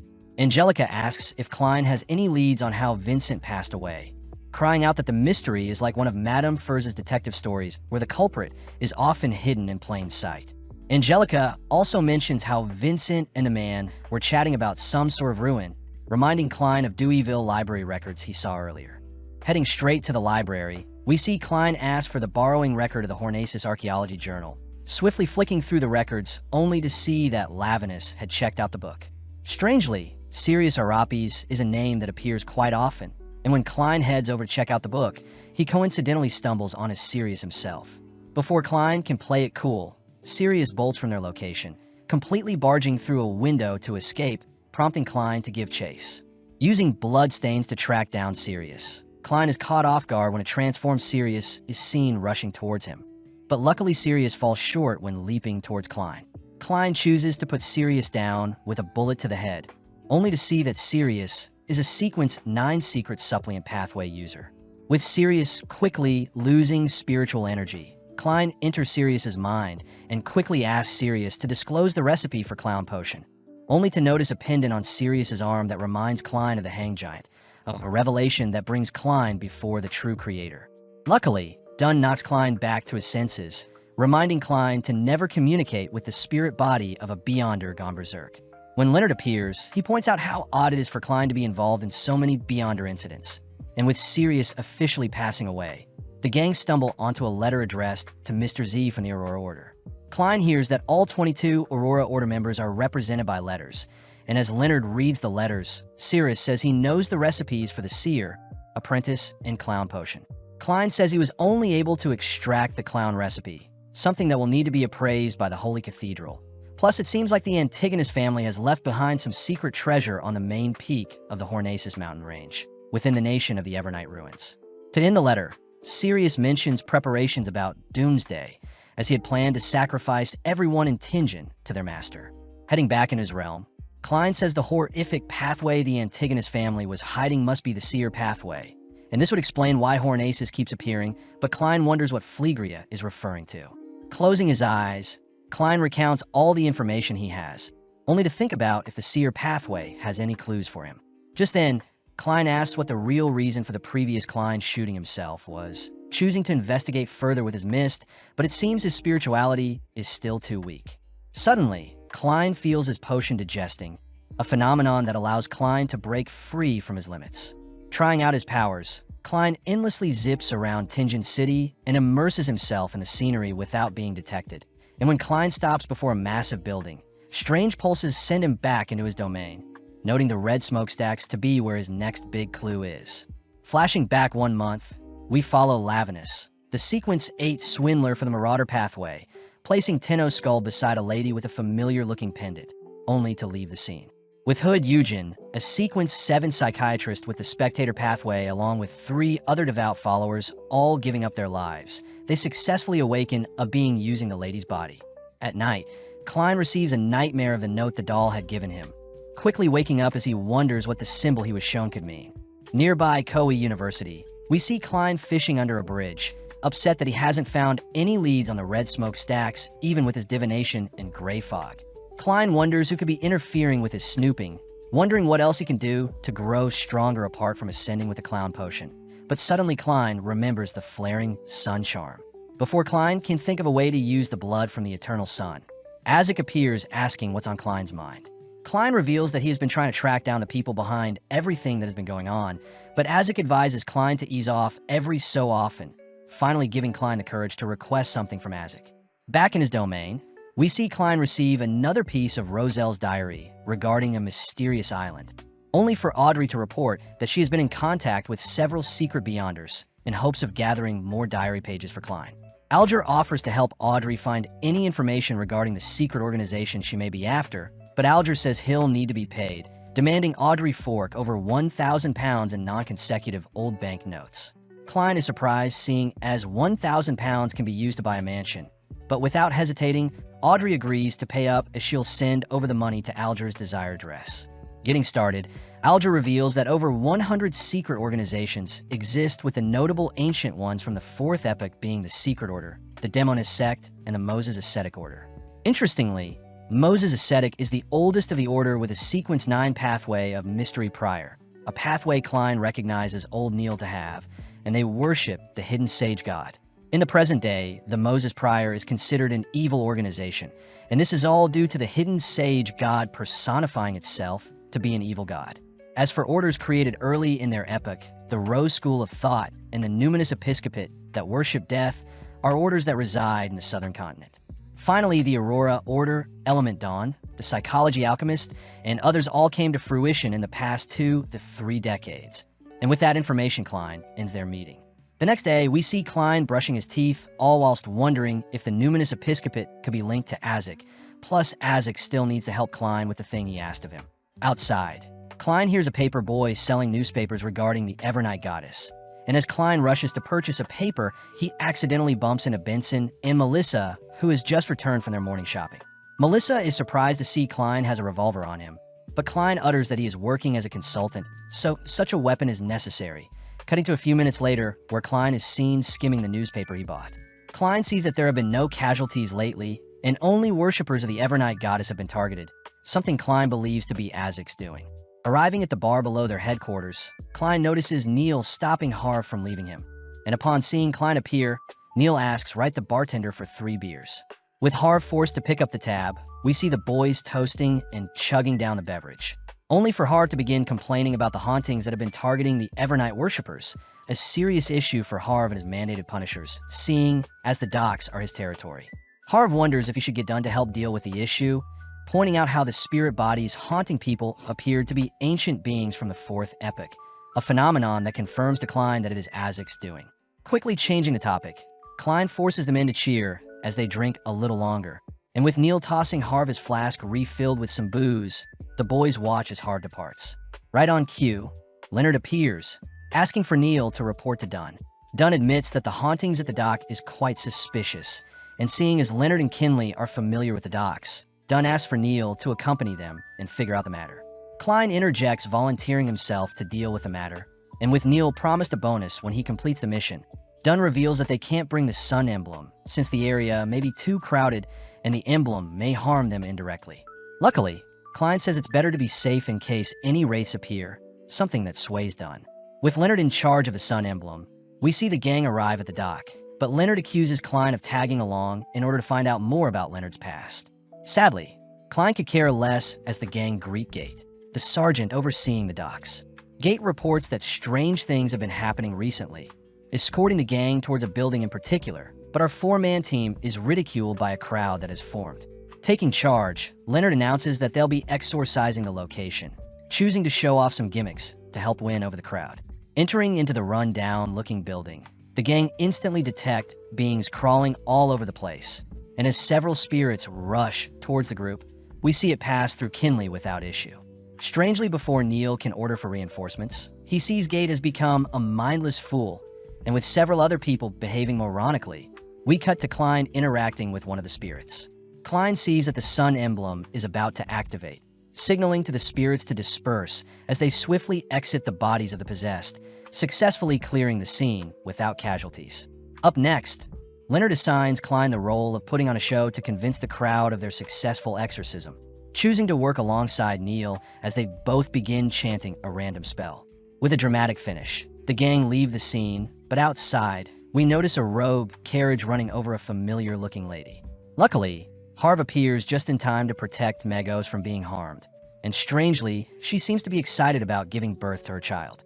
Neil asks why a busy man like Harv is here, but Harv says he's been assigned to follow Megos around in hopes of finding more intel on Lenivis, her missing fiancé, and sadly, there doesn't seem to be Beyonders involved in Lenivis' disappearance. Seeing Harv so close with Neil, Klein learns that Harv and Neil used to drink together, and sadly Neil's wife, Celeste, used to play piano for them. Neil utters that Celeste passed many years back, and only Neil and Harv are what remains of their group of friends, something Klein feels sorry for. But Neil reassures Klein that death is a natural thing. As the sun begins to set, we see the gang wrapping up their exorcisms across the port, all whilst Harv continues to tail Megos. Leonard does wonder why the hauntings haven't led to any people being harmed, instructing Klein to do some digging with his divination, but sadly Klein is thrown into a foggy domain. Klein says since Azek is far more powerful than him, he won't be able to peer into Azek's antics. But luckily, he is able to make out an inverted pyramid that can be found in the southern continent in Balam or the Highland Kingdom, a mausoleum built by the descendants of Death. Kinley wonders how Death, the creator of the Pale Disaster and primordial demons, can be involved, but Klein is more curious if Azek was revived on the battlefield of the Pale Disaster. Klein says Azek being a descendant of Death could be dangerous, seeing as the person who stole the skull of Azek's son is leveraging such power, and seeing as they've hit a wall, Leonard says they'll take turns watching over the docks with the emblem every hour. Luckily, Klein is given the emblem first, quickly setting up a ritual. Setting 2 golden charms alongside the sun emblem, Klein gets to work drawing out the power of the sun emblem, only to beg for the sun charm to transfer him some of its power. With powerful gusts of wind blowing across the room, we see Klein's 2 replica charms resonating with the sun emblem, but outside we see Kinley and Leonard take note of the sudden change of weather. Leonard is immediately skeptical of what Klein may be doing, but out of nowhere a small boat is seen torpedoing over the sea only to suddenly explode as a strange creature is seen swimming below them. In mere moments, the man aboard the boat is devoured, and the creature is seen darting towards Klein's location. Not before long, Klein's ritual is interrupted as the creature appears before him, having smashed a hole in the boat to reach Klein. Klein's revolver shots are strangely useless against the being, and with a horrifying roar, Klein sees that the creature before him is a Beyonder lost control. With the creature locking onto Klein, Klein has no choice but to dart around the room to escape, but suddenly Leonard appears, knocking the creature back. Leonard recognizes the creature to be at least a Beyonder of level 8 before losing control, and seeing as they have to slay the creature before it escapes back into the Tussock River, Klein rushes to pass off the emblem to Kinley all whilst Neil and the guards help evacuate everyone. Neil does ask for the guards to look for Harv to help assist them, but out of nowhere, a massive explosion rings out from the boat, only for several pieces of debris to fall onto a civilian. Neil is seen rushing in front of the debris to protect the civilian, all whilst Leonard is forced back by the sheer strength of the monster, choosing to stay on the defensive until he comes up with a plan. When the creature leaps into the air, it slams into the boat to intimidate Leonard, but Leonard finds an opening to retrieve a staff and whack the creature. Pissed, the monster blows Leonard back, forcing Leonard to retaliate with attacks of his own, buying enough time for Klein to bind the monster with the chain dispenser he found on board. Before Leonard can finish off the creature, it suddenly breaks free from its binds, causing the boat to shake further with power exuding from the creature. Having unknowingly been caught in some loose rope, Klein is suddenly ensnared and strung up into the air by random rope lying around, and strangely the creature seems to lock on Neil temporarily, only to continue pursuing Leonard. Trying to draw out the fight, Leonard begins to ascend the boat, but the monster simply continues after him, even enhancing its muscle to dart after Leonard. With Leonard caught in a sticky situation, he helplessly watches as the creature rushes towards him. But funnily enough, Klein swings around and intercepts the creature with a kick. Following up, Neil manages to cast some slumber charms to weaken and restrain the creature, and from the body of the monster, Neil sees a familiar-looking flask.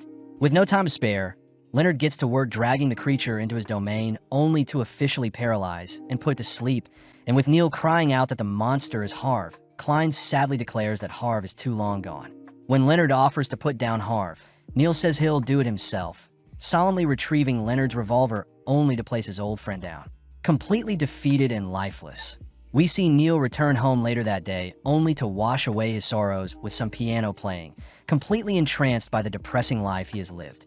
Klein tries lighting a candle to brighten the dark room, feeling sorrow for the old man, as his home life is a complete contrast to his bright personality at work.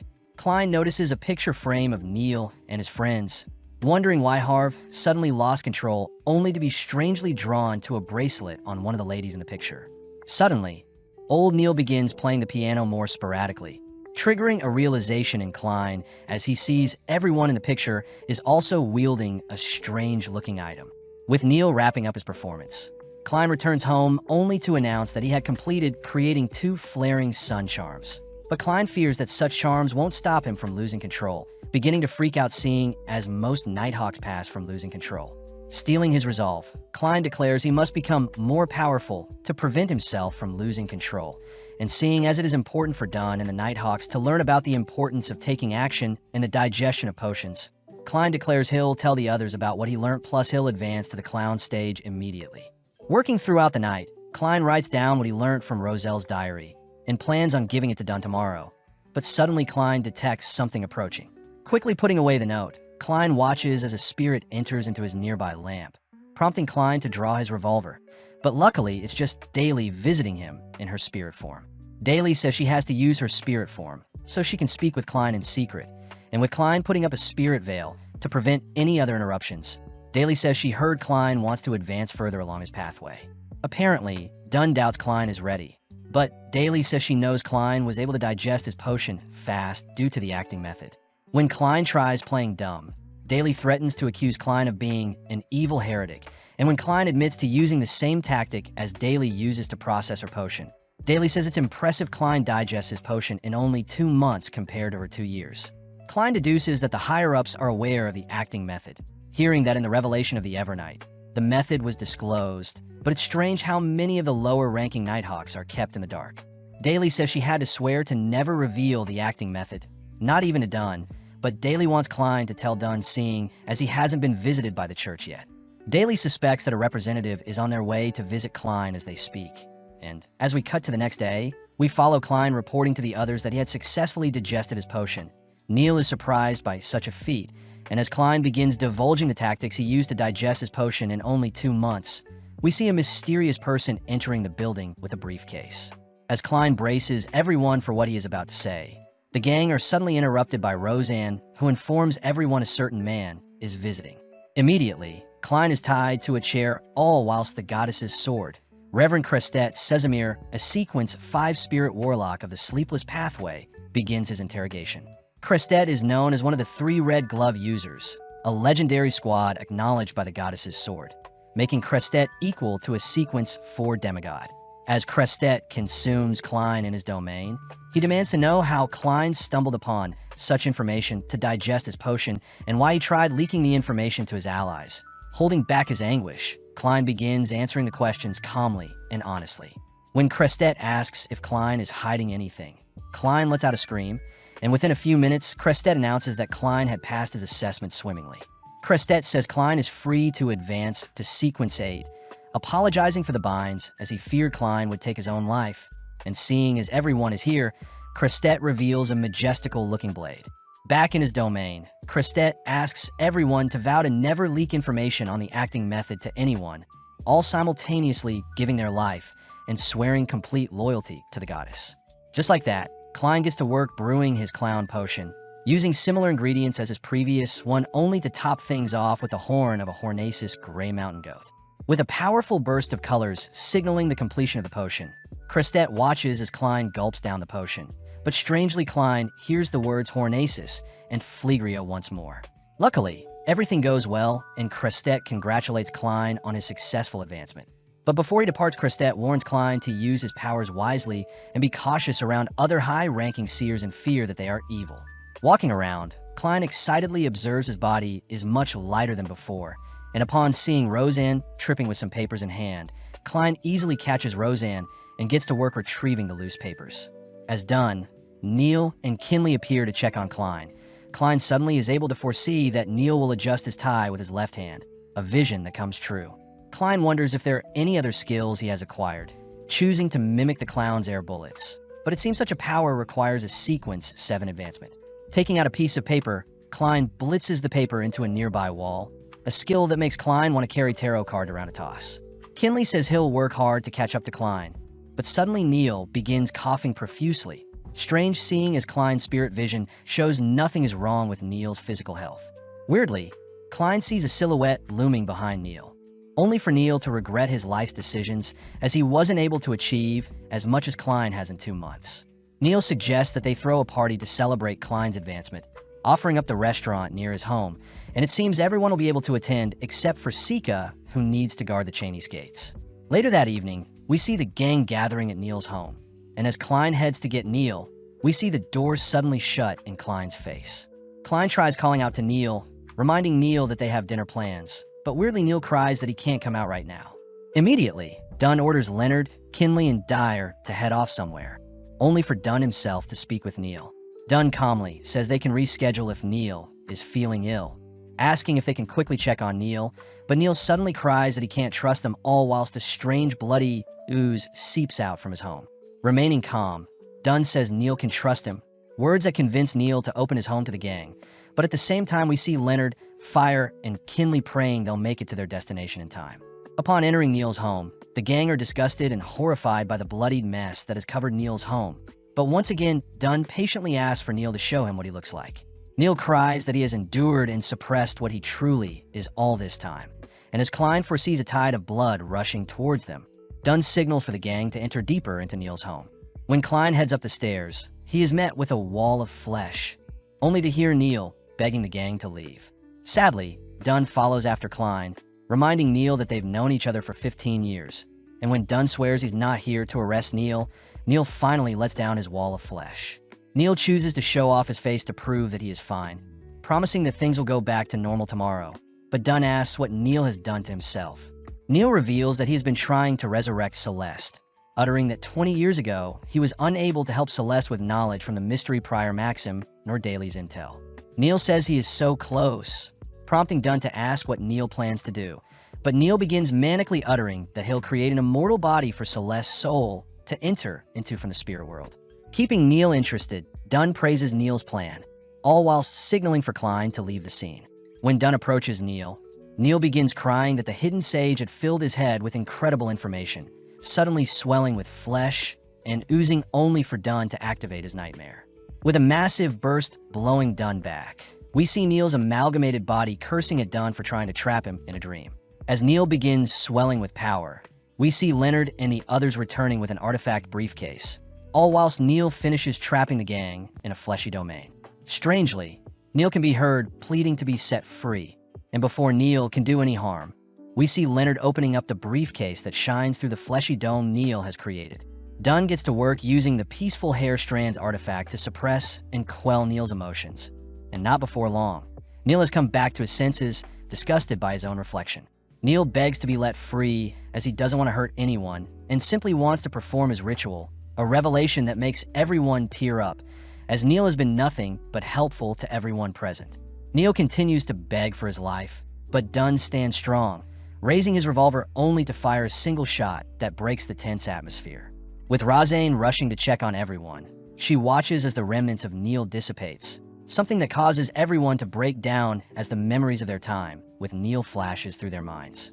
To make things worse, various papers detailing the materials needed to create an alchemical life for Celeste's body come floating down from the sticky ooze left behind by Neil, and when Klein reads that a large amount of blood is needed as sacrifice, he realizes that Neil had been drawing his own blood as he had promised to do, as he wished, as long as it caused no harm to others.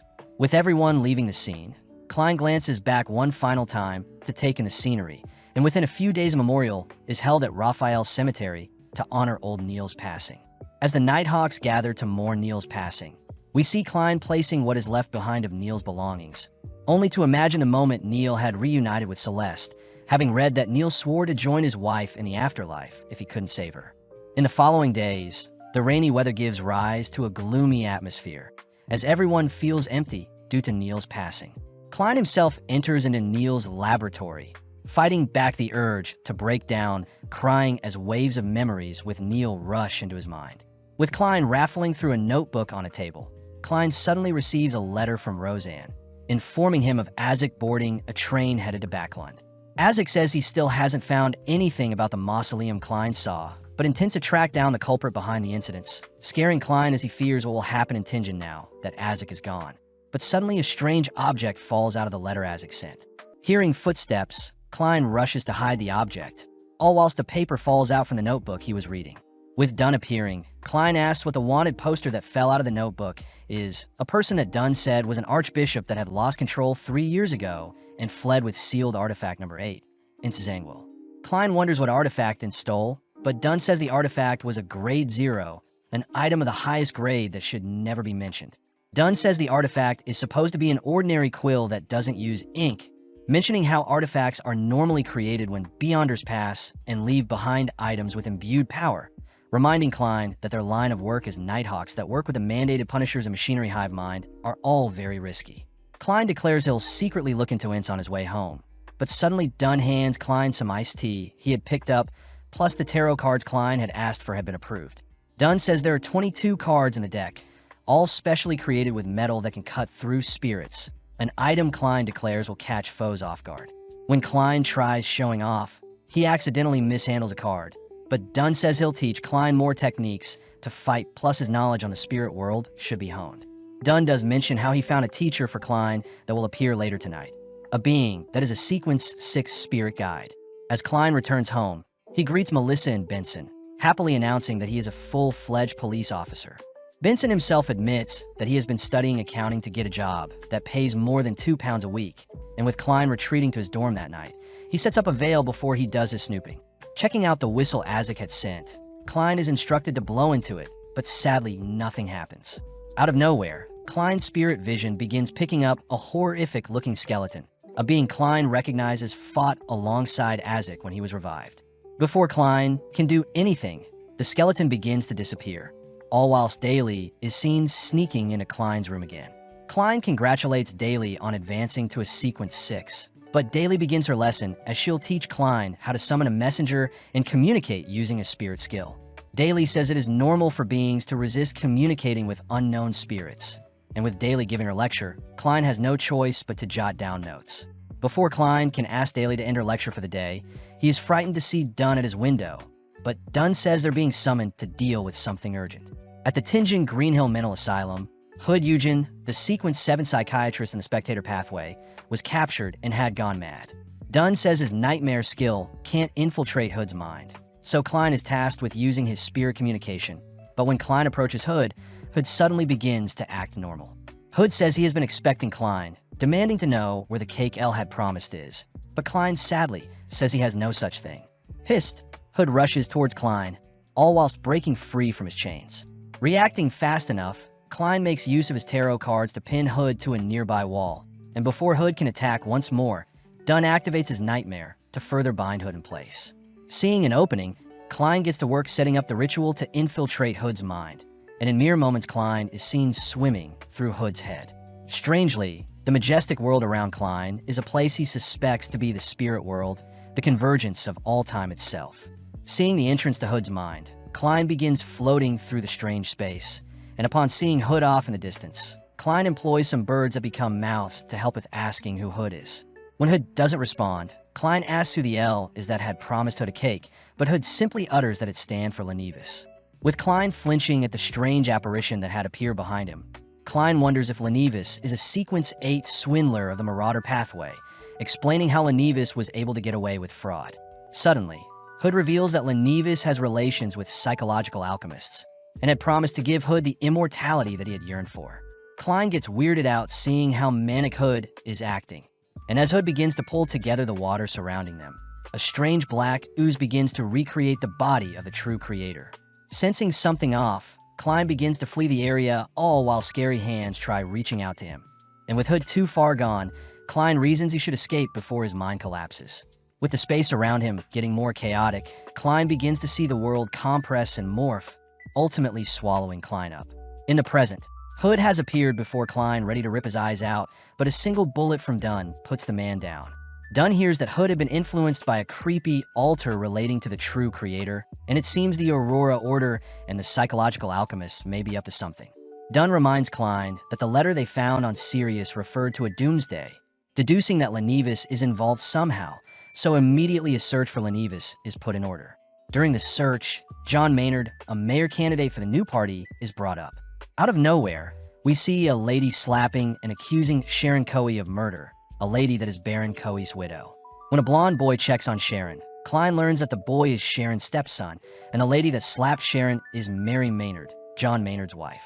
Seeing Sharon so casual, Mary tries attacking Sharon again, but an officer steps in to stop her. Off to the side, Dennis, the mayor of Tingen, utters that he was the one that asked Mary to visit John last night. With Dennis escorting Sharon out of the room, we see Sharon glancing at Klein before she leaves, only for it to be revealed that John had passed away last night between 9 and 11 last night, and it seems Sharon was the last person he saw. Fry says reports mention how John passed due to an illness, and Klein had found that it was a Beyonder's doing, as John seems to have connections to Lenivis's steel mill dealings. With another one of their leads gone, Dunn requests an investigation into Sharon, but with Klein retreating into his domain, we see him further investigating John's death.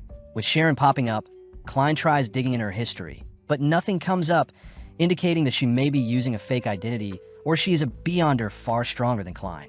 With so many clues, Klein can't help but wonder who is interfering with his investigations. But elsewhere in the City of Silver, we see a zombie-like person approaching an altar. As the person begs for help, Klein is seen taking note of the person's existence. But it seems he can't investigate further, as Audrey is reporting the acceptance of the higher exam Klein had suggested prior. Klein wonders how much political influence Audrey and her family has. But suddenly Alger utters that the Aurora Order has been searching for the holy residence of the true creator, a location Klein remembers Roselle had referred to as the Forsaken Land of the Gods. Before Alger can ask Klein about his thoughts on the matter, Klein simply shoots down the topic, leading Alger to ask for Audrey's help. Alger says he needs help searching for one of the 7 pirate admirals, Vice Admiral Hurricane Kalangos. With Klein curious as to who this pirate is, he can't help but notice the person from earlier still praying to him. And with Klein reaching out to listen to the prayer, he is unable to recognize the language being used. Racking his brain, Klein deciphers the language to be Jotun, an ancient tongue that is thousands of years old. Answering the person's prayers, Klein manages to accept and pull his powers together in order to summon the person into his domain, a man by the name of Derek Berg. Completely thrown off, Derek is horrified to see 3 looming shadows before him, only for Klein to introduce himself as the Fool, Audrey as Justice, and Alger as the Hangman. As for Derek, he is prompted to pick an alias based off a tarot card, and without hesitation, Derek chooses the Sun card. On the next day, we see Sharon cleaning herself off with a bath, seemingly taking her time to ensure she looks fabulous. At the Parliament chamber, we see Dennis announce John's passing, something that eggs other members to call for Sharon to be executed. With Sharon kissing a doll, we see Dennis's eyes glowing, and sadly, there seems to be a doll of Mary as well, leading Dennis to announce a solution to quell their city's poverty. Dennis says they'll be combining the New Party and the Conservative Party, an action that sparks a riot since there wasn't a majority vote, but it seems Sharon has already controlled the room's police as well. With Sharon mouthing her speech, Dennis is seen mindlessly repeating her words, and seeing as most people in the room are under her influence, they roar and celebrate their newfound freedom. With Klein witnessing everything, we cut outside to see Sharon rewarding Dennis with a peck on the cheek, and with Sharon riding off, we see Klein was able to obtain a strand of Sharon's hair. As Klein follows after Sharon's carriage, we cut to Dunn sneaking into Baron Coe's residence, desperately searching with Fry for any evidence involving Beyonders. Throughout Sharon's room, there is nothing but seductive material and artworks, but strangely Dunn stumbles onto a frame with Triss alongside Sharon. At the same time, Fry uncovers some mummy powder, a medicine that satisfies both men and women, but strangely Dunn notices something off with a safe holding tons of valuable treasures. Switching to Klein, we see him in hot pursuit of Sharon's carriage, but when they turn a corner, Sharon's carriage disappears. Using his staff and Sharon's hair, Klein manages to relocate the carriage, but after a short while, Sharon is seen burning up some of her hair to prevent Klein from further following her. Strangely, Klein has stopped at Blackthorn headquarters, but as we cut elsewhere, we see a hooded figure ascending some spiral stairs. At the top, we see Sharon, revealed to be a Sequence 6 pleasure madam of the Assassin Pathway and a member of the Demonist sect, greeting the hooded figure. With Sharon regarding the figure as her higher up, we see the girls whispering sweet and seductive words to each other. We see Sharon declare she'll offer up all of Tingen to her master. Sadly, her master kicks Sharon away, reminding Sharon to not cause too much trouble for her. Revealed to be the Saintess of White from the Demonist sect, the Saintess threatens to retrain Sharon if she continues to act up, all whilst disgustingly revealing the eldritch horror she has hidden under her dress. With Sharon left alone, we see that she is hidden behind a clock tower. As for Klein, we follow him as he sneaks into Baron Coe's mansion. At first, Klein notices nothing peculiar, only taking note of the adorable cat that roams Sharon's room. But upon inspecting the same vault as Dunn, Klein uncovers a secret compartment. Unsealing the compartment, Klein uncovers a man that looks exactly like Sharon, wondering if Sharon underwent the same transformation that Triss did. Out of nowhere, a gust of wind draws Klein's attention to a nearby window, and upon grazing the window with his palm, the window crumbles to reveal a disturbing-looking room. Seeing various corpses strung up by webbing, Klein takes note of the sea of puppets on the ground along with a familiar-looking altar, and as the altar turns on, it sends out another burst of wind towards Klein. Alerted, Sharon enters the room, immediately scanning the area for any intruders, all whilst Klein hides behind some curtains. Seeing one of her curtains fluttering, Sharon marches to confront the intruder, but luckily Sharon's cat crawls out from the curtains. With Sharon adoring her cat, she still chooses to pull back the fluttering curtains, all whilst Klein shrieks. Flashing back an hour, we see Klein had returned home after he failed to track down Sharon, only to remember that Daly had told him a summoning method to call forth himself as a messenger. Getting to work, Klein erects his veil only to call out to himself as the ruler above the gray fog, and with a burst of light surrounding him, Klein checks to see if anything happened. Realizing that he needs to be above the gray fog to answer his own prayer, Klein steps into his domain only to appear as a spirit before his own physical body. Klein takes note of the gray fog enshrouding his body, plus it seems his flaring sun charm is being put to work as well, preventing his spirit body from being scorched by the sun. In the present, Sharon rips back the curtains only to be unable to locate Klein in his spirit form. Immediately reporting to Dunn about his findings, Klein tells Dunn about the Demonist sect statue he uncovered, something that frightens Dunn as he asks for Fry to take over his Cheney's gatewatch duty. Needing backup, Dunn and Klein head to retrieve an artifact to deal with the Demonist sect, both heading through the massive Chinese gates only to greet a man who asks for some paperwork. Following the old man, our duo are led through a huge corridor filled with various moving pieces, and as they enter deeper into the corridor, they eventually reach a cliff. In front of the cliff are some moving gears that twist and turn all whilst retrieving a specific artifact that our duo requests, an item known as the Spirit Medium's Mirror, an item the old man instructs our duo to never look into. With the mirror meant to be the best matchup for any Demonist member, we see Kinley accompany our duo, all three heading out to confront Sharon, as Dunn conjures his nightmare to drag Sharon into a dream. Kinley and Klein get to work infiltrating the mansion, and impressively Dunn's nightmare control has gotten stronger. With the boys slowly creeping up towards Sharon, we see her Demonist statue turn on and alert Sharon to the boys' presence, allowing her to flee the scene. When Sharon tries sneaking up from behind to attack Klein, various shadows bind and pin Sharon to a nearby wall, allowing Kinley to unveil and point the magic mirror at Sharon. In an instant, a ghost-like figure appears from the mirror, slowly entering Sharon's body, only to begin turning her body into dust. Sadly, Sharon makes use of a black flame and staff substitution technique, following up by employing some projectiles to chase after the boys.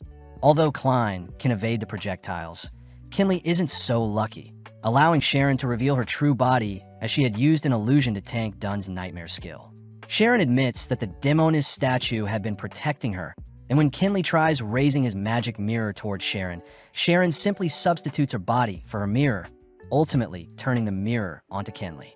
Immediately, a spirit appears from the mirror only to begin eating away at Kinley, and before Klein can help, he is caught by Sharon's webbing.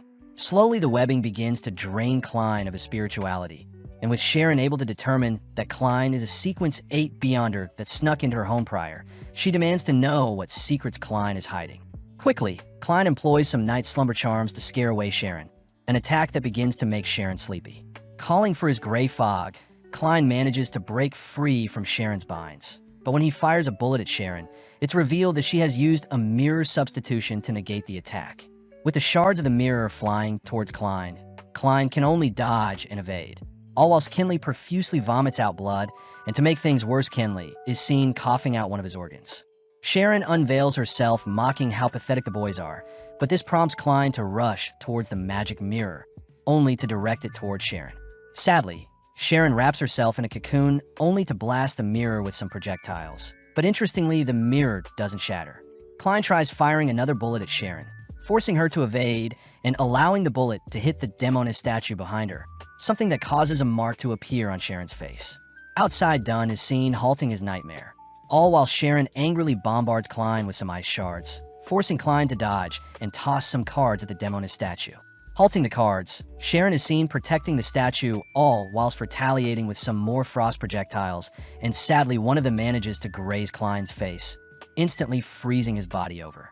Sharon wonders why Klein is still struggling, demanding that Klein listen to the death knell as it rings, all whilst the entirety of Tingen seems to be under the influence of something evil. As various pillars of darkness rise from the town, Klein's half-frozen body is strung up by Sharon, only for Sharon to beckon Klein to convert and worship the primordial goddess she serves. As Klein fails to break free, he helplessly watches as Sharon approaches him, but out of nowhere, Dunn appears, calling forth several pillars that encase and blow Sharon back. Wrapping herself in her cocoon, Sharon is bombarded by vibrations, but the Demonist statue suddenly erupts to cancel out the vibrations. Appearing through the window, Dunn checks on the boys' conditions, pissed that Sharon had bullied them so badly. Sharon chooses to transform further, ready to meet Dunn head-on, but in the blink of an eye, Dunn blinks before Sharon. Before Dunn can attack the statue in her hands, Sharon leaps to evade, and seeing as Sharon has concealed herself, Dunn makes use of some water droplets to unmask her stealth. Pissed, Sharon fires off some more ice shards, but Dunn blows them all back with his aura. Sadly, it seems a lone flower has latched itself onto Dunn's hand without him knowing. When Sharon activates her blood curse, Dunn rushes to disable his arm to cancel out the curse, prompting both monsters to begin exchanging blows. As Klein wakes up, he is unable to see Dunn and Sharon's fast movements, declaring that he'll have to rely on his foresight skill to anticipate Sharon's movements. Seeing an opening, Klein tosses the magic mirror into Sharon's line of sight, and having caught a glimpse of herself, she is suddenly attacked by the spirit hiding within the mirror. Overwhelmed, Sharon desperately begs for help. But before the statue can assist Sharon, Klein fires a bullet to knock the statue from Sharon's grasp. Following up, Klein repeatedly empties his revolver into Sharon's shrieking body, all whilst thinking about the torment Kinley had to go through, and not before long Sharon's lifeless body falls over. With Dunn declaring that things are over, we see the townsfolk all returning to their senses, and before Klein falls unconscious, Dunn shoves some medicine into his mouth. Checking on Kinley, Dunn blames himself for allowing the poor boy to suffer so much, both choosing to pray for Kinley. With Klein heading to clean up things downstairs, he heads to report back to Dunn, but morbidly Klein discovers Dunn feasting away on Kinley's corpse. With the red crimson moon illuminating Dunn's deeds, Klein is seen quickly hiding behind the door, fearing that Dunn is in the early stages of losing control. When Dunn heads out the room, he bumps into Klein, only to ask him to delve into Sharon's mind whilst he still can. Brushing what he saw aside, Klein heads inside, but is horrified to see a piece of Kinley's body is missing. In the morning, a funeral is held to honor Kinley's passing, a tragic scene seeing as he got engaged recently. Klein wonders if Dunn had ordered him to clean up elsewhere, so Dunn himself can do whatever he wants with Kinley's corpse. And when Klein wonders if Dunn had anything to do with Kinley's passing as well, Klein quickly stops himself from overthinking. Dunn is seen reporting that the Aurora Order and Demonist sect have something to do with Lenevis and the Doomsday. But as we flash back 2 months, we cut to Lenevis standing on Howe streets, seemingly waiting for something with a letter in hand. In the present, Leonard is seen scoping out the area where Lenevis was 2 months ago. As for Klein, he is seen greeting Melissa, only to head to his room to cool off. After a while, Klein mentions how he has mailed Daly and Azek for answers on Dunn's strange behavior, and to further investigate, Klein enters into his domain. Performing a divination, Klein is disappointed to see that he hasn't found anything explaining Dunn's strange behavior. And when Klein performs a ritual to ask if Dunn's behavior will harm him in the future, Klein suddenly gets a potent reaction from his ritual. At the same time, Azek's skeleton is seen reaching out to Klein only to pass off a letter from Azek. Upon reading the letter, Klein hears that Dunn's behavior reminds Azek of vampires and mutants.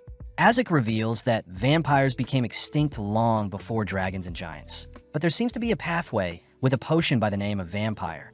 As for mutants, they're simply humans afflicted by curses that may turn them into monsters. With such information, Klein freaks out wondering what Dunn may become, but out of nowhere Klein leaps back sensing Dunn calling out to him. Klein is ordered to head 62, Howe Street, as Leonard has found a lead on Lenevis. And when Klein makes his way to Leonard's location, he hears Leonard had used their leads on Sirius and Hood to identify the building to be where Lenevis often stayed. With Leonard suspecting there to be a hidden room somewhere, Klein gets to work with his divination, and in mere moments the duo spot a hidden compartment concealing a letter. Reading the letter, the duo are shocked that Lenevis has addressed the letter to them, and to make things worse, Lenevis is using the resentment from the poor factory workers in town to his advantage. The letter announces that a bomb has been placed in the heart of Tingen, and seeing as the bomb will grow stronger the longer they wait, the boys quickly rush back to headquarters to report their findings. Heading up the elevator, Klein wonders if the bomb is a sort of ritual that accumulates power, a setup that Leonard agrees is possible, but Klein suddenly remembers the creepy-looking altar he saw in Hood's dream. At the same time, Megos appears having followed the boys, but Klein gets weirded out seeing how strange Megos is acting.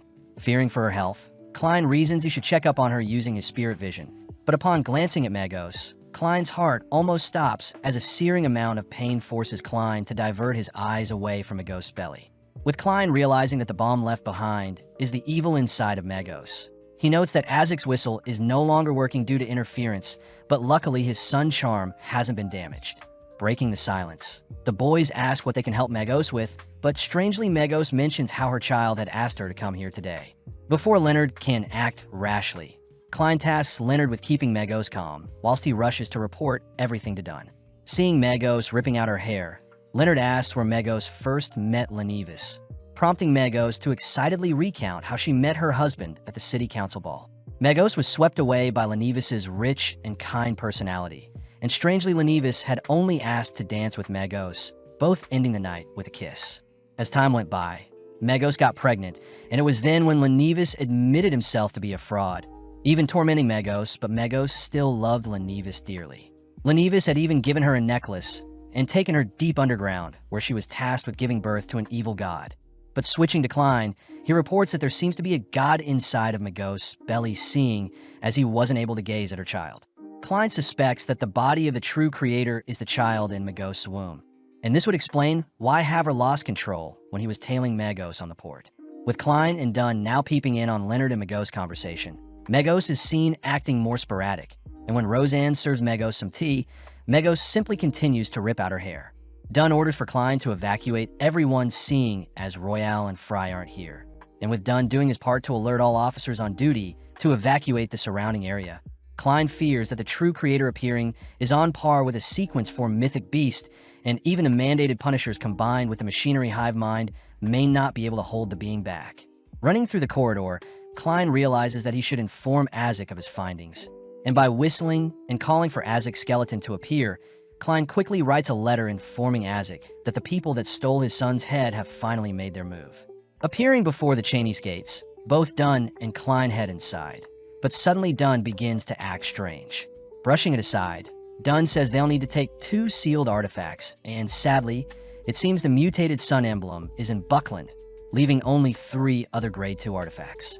First is the Blood Vessel Thief, an item that can steal one ability from their target, and with Klein put in charge of it, Dunn reminds Klein that he can wield the item for only half an hour before his life is ripped away.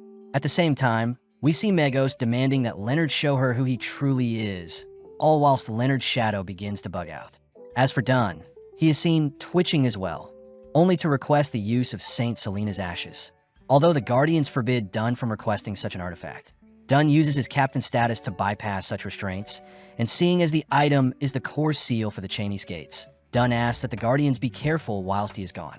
At the same time, we see Melissa and Benson clinging to each other, all whilst the residents of Tingen flee the area, and with Dunn reporting that the Holy Cathedral reinforcements will arrive soon, Magos is seen almost reaching her breaking point. Strangely, Leonard's shadow orders him to flee, but suddenly Magos appears before Leonard, demanding to know what he is hiding. Luckily, Leonard defuses the situation as he says Lenivus will return soon and Magos can raise their child together. Words that comfort Magos. Leonard does hear that Magos had met Klein in the past before, and it seems the strange voice that had told Magos to come here today also knows Klein somehow. Cutting to Klein, he is given a letter Daly had sent to him, and to explain Dunn's strange behavior prior. Dunn explains that in mysticism, Beyonders are never actually destroyed or reduced. When Dunn and Daly figured this out, Dunn had taken it upon himself to consume and carry on the characteristics of all of his fallen Beyonders in the same pathway, to ensure their bodies wouldn't just be handed over to the Holy Cathedral. With time being up, Magos is seen swelling up all whilst energy surges begin to blow Leonard back, and when Leonard tries calling out to Magos, the emotions in her head cause her to explode. As a horrific roar sounds out, an explosion gives way for a vile-looking being to rear its head at Leonard. And although Leonard survives an attack from the creature, its sheer presence dominates Leonard's senses. Snapping out of his daze, Leonard bolts towards the stairwell, and upon descending down the spiral, Leonard appears before Dunn and Klein. Leonard reports that Magos is undergoing her transformation, and it seems the evil within her will descend as well. And before Dunn can use Selena's ashes, Magos leaps onto the boys, forcing them to disperse. Although the dust created from the impact has obscured their vision, Klein cries that he can no longer sense Magos' presence, forcing Dunn to employ his technique to unmask Magos' stealth. With Magos distracted by Dunn, Klein hands off his Blood Vessel Thief artifact to Leonard, an item that begins wrapping around Leonard's arms, awaiting its activation. Sadly, Magos' speedy movements prevent Leonard from locking onto her, but suddenly various spikes are sent flying towards Leonard, forcing him to evade. Following up, Magos lets loose her hair to chase after the boys, leaving Dunn to order everyone to head to his memorial room for a better chance at survival. As the boys run for their lives, we see Magos slowly catching up to them, forcing Dunn to erect a spiritual barrier to halt some of Magos' spikes. As for Leonard, he tries binding and rooting Magos in place so he can target her with his artifact, but sadly her speedy movements allow her to slip out of Leonard's binds. Speeding up, Magos zips around the room only to appear before Dunn, and as she lunges to attack, we cut over to Klein performing a ritual.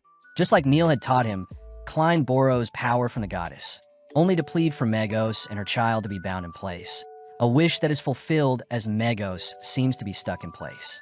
Seeing an opening, Leonard rushes in to plunder one of Magos' skills, but fearing for her child, Megos lets out another horrific roar. Strangely, the roar echoes towards Klein and forces his ritual to backfire, leading Klein to be caught in a massive explosion, but the distractions have allowed Dunn to position himself in front of his office. Enticing Megos with Selena's ashes, Dunn tricks Megos to run into his memorial room, where immediately the Evernight goddess's presence seems to be weakening Megos. But Megos is still able to fight back against the presence. Before Klein and Leonard can do anything, Dunn orders the boys to leave the scene and only return after they've counted to 10. And with Dunn and Megos now alone, time slows down as Dunn begins his countdown. Slowly, Megos further transforms as the being from within her further expands and causes the surrounding area to be upheaved. But Dunn stays strong as he finally opens Selena's ashes, where various specks of light begin to flood the room. In mere moments, Megos is strung up, and when Megos lets out a roar to break free, it seems the artifact is able to withstand Megos' power. Slowly, the artifact drains Megos of her power, and as a final act of desperation, we see Megos influence Dunn's shadow and use it to fling Dunn aside.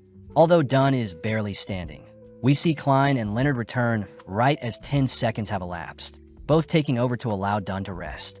When both boys rush Megos, they notice Megos convulsing and attempting to escape, but Klein unveils his sun charm, tossing into the air only to have it light up the battlefield. In mere moments, the charm's bright light consumes and dominates Megos while the fight, and although Megos desperately tries fleeing to avoid exposure to the sun charm, the charm ends up exploding and letting out a massive burst of flame that manages to consume and sweep up the entirety of Megos' body. When Klein inspects the aftermath of the battlefield, his foresight suddenly alerts him to dodge, and although he flings himself away from an attack, it seems Megos was still able to graze Klein's heart. As the creature lunges towards Klein, we see Leonard ordering the creature to submit, followed by a massive gust of gravity pinning the creature into the ground, buying enough time for Klein to heal up with a potion. Sadly, a simple roar negates Leonard's technique, and a second howl blows a hole in the ceiling, frightening the townsfolk even further. At that moment, we see a member of the Evernight HQ appear, and as they slowly march towards the battlefield, we see Leonard ducking and weaving Megos' tentacles. Sadly, such moves aren't enough as Megos blows Leonard aside, and with his body helplessly falling, Klein is tasked with keeping Megos busy. With reinforcements making their way into the building, Klein is seen flung out of the building by Megos' tentacles. But as he makes his way back into the building, he tosses out a playing card, but sadly Megos' tentacles have already skewered Klein. At that moment, it's revealed that Dunn had pulled everyone into his nightmare, and refusing to allow Klein to be slain, Dunn sacrifices some of his blood to reinforce his nightmare technique. When Klein tries following up with his sun charm, a wave of dark miasma floods the room, followed by a gust of wind that knocks Dunn and Klein back. Catching a glimpse of its awakening, Klein can only watch as the true creator begins to hatch, and to welcome its rebirth, the skies within Tingen begin to erupt with lightning. With despair creeping into Klein's mind, he forces himself onto his knees, but from the corner of his eyes, he spots Dunn approaching the being whilst wielding Saint Selena's ashes. As a last act of desperation, Dunn chooses to plunge out his heart only to place it within the artifact, and within mere moments the surrounding room becomes filled with hundreds of pretty spectral flowers. As Klein watches from the sidelines, Dunn is seen surrounded by the souls that have passed before him, and with his remaining life force, Dunn calls forth his nightmare to restrain Megos. Seeing Dunn's heart working overtime to constrict and seal Megos' rampage, Klein looks up to see Dunn surrounded by Neil and Kenley, and having realized what he must do, Klein tosses out his sun charm to assist with taking down Megos. Once again, the charm's brilliant light engulfs the battlefield, and in mere moments a powerful light consumes the area, leaving only visions of what the true creator could have been. In the aftermath, we see the blood vessel artifact still intact. As for Dunn, Klein gets hopeful seeing as Dunn is still standing. Dunn announces that they've saved Tingen, but shortly after his heart stops beating and Dunn collapses, a sight that horrifies Klein and strangely alerts Daly. When Klein tries healing Dunn with a potion, it is of no use since his heart is removed. Out of nowhere, Klein suddenly spews out blood, and upon glancing down, he sees that his heart has been pulled out by an intruder. Lying limp on the ground, Klein notices the attacker retrieving the Selena's Ashes artifact only for it to be revealed that it's Zangwill is the attacker. Zooming out, it's revealed that it had concocted a scheme to retrieve Saint Selena's Ashes and he was the mastermind that caused things to happen throughout the season. First was the Antigonus notebook circulation that led Klein and his two friends to take their own lives, and although Klein ended up living, it's proceeded and made a deal with the true creator, all whilst being weary of Klein's snooping. In the end, Ince had consumed Saint Selena's ashes and has advanced from a Sequence 5 gatekeeper of the Death Pathway to a Sequence 4 Night Watcher of the Darkness Pathway. In the aftermath, Leonard is the only one left after the battle, and Sika reports to Leonard that the Red Gloves will be pursuing the person behind everything. Leonard is seen asking how he can help track down the perpetrator, but as we switch over to Melissa and Benson, we see our pair are safe. Benson mentions how he can't wait to see how happy Klein will be when he hears Melissa bought tickets for all three of them to see a show together. But when the doorbell rings, Leonard is seen informing Melissa and Benson of Klein's passing. In the coming days, Klein and Dunn's acquaintances all mourn their passing, and although Daly is seen missing Dunn, Melissa and Benson still can't believe that Klein is gone. Zooming out, Azek apologizes as he wasn't able to make it in time to help Klein, but Azek says he now knows who the culprit is. As rain pours on the dreary day, Leonard is seen lighting candles to commemorate Klein and Dunn, and by tomorrow a new day has arrived. Strangely, the word Tornasis is still ringing out in Klein's head, and as some strange gray fog fills Klein's grave, he is briefly taken to the strange ruins only to be dragged into his domain. In his domain, his body is in perfect condition, leading Klein to wonder if he has become an evil spirit seeking revenge. And only now does Klein know that the coincidences that begun happening since he was brought to this world was due to Ince using the Grade 0 Quill artifact that can turn anything he writes into reality. Klein is pissed that Ince had been targeting Dunn all this time, and seeing as he needs to track down Ince, Lenivis, and get stronger, Klein uses a ritual and concludes he should head to Buckland to get stronger. Paying his final remarks to Dunn, Klein attempts to see his siblings one last time, but he refuses to allow anyone to know he is still alive.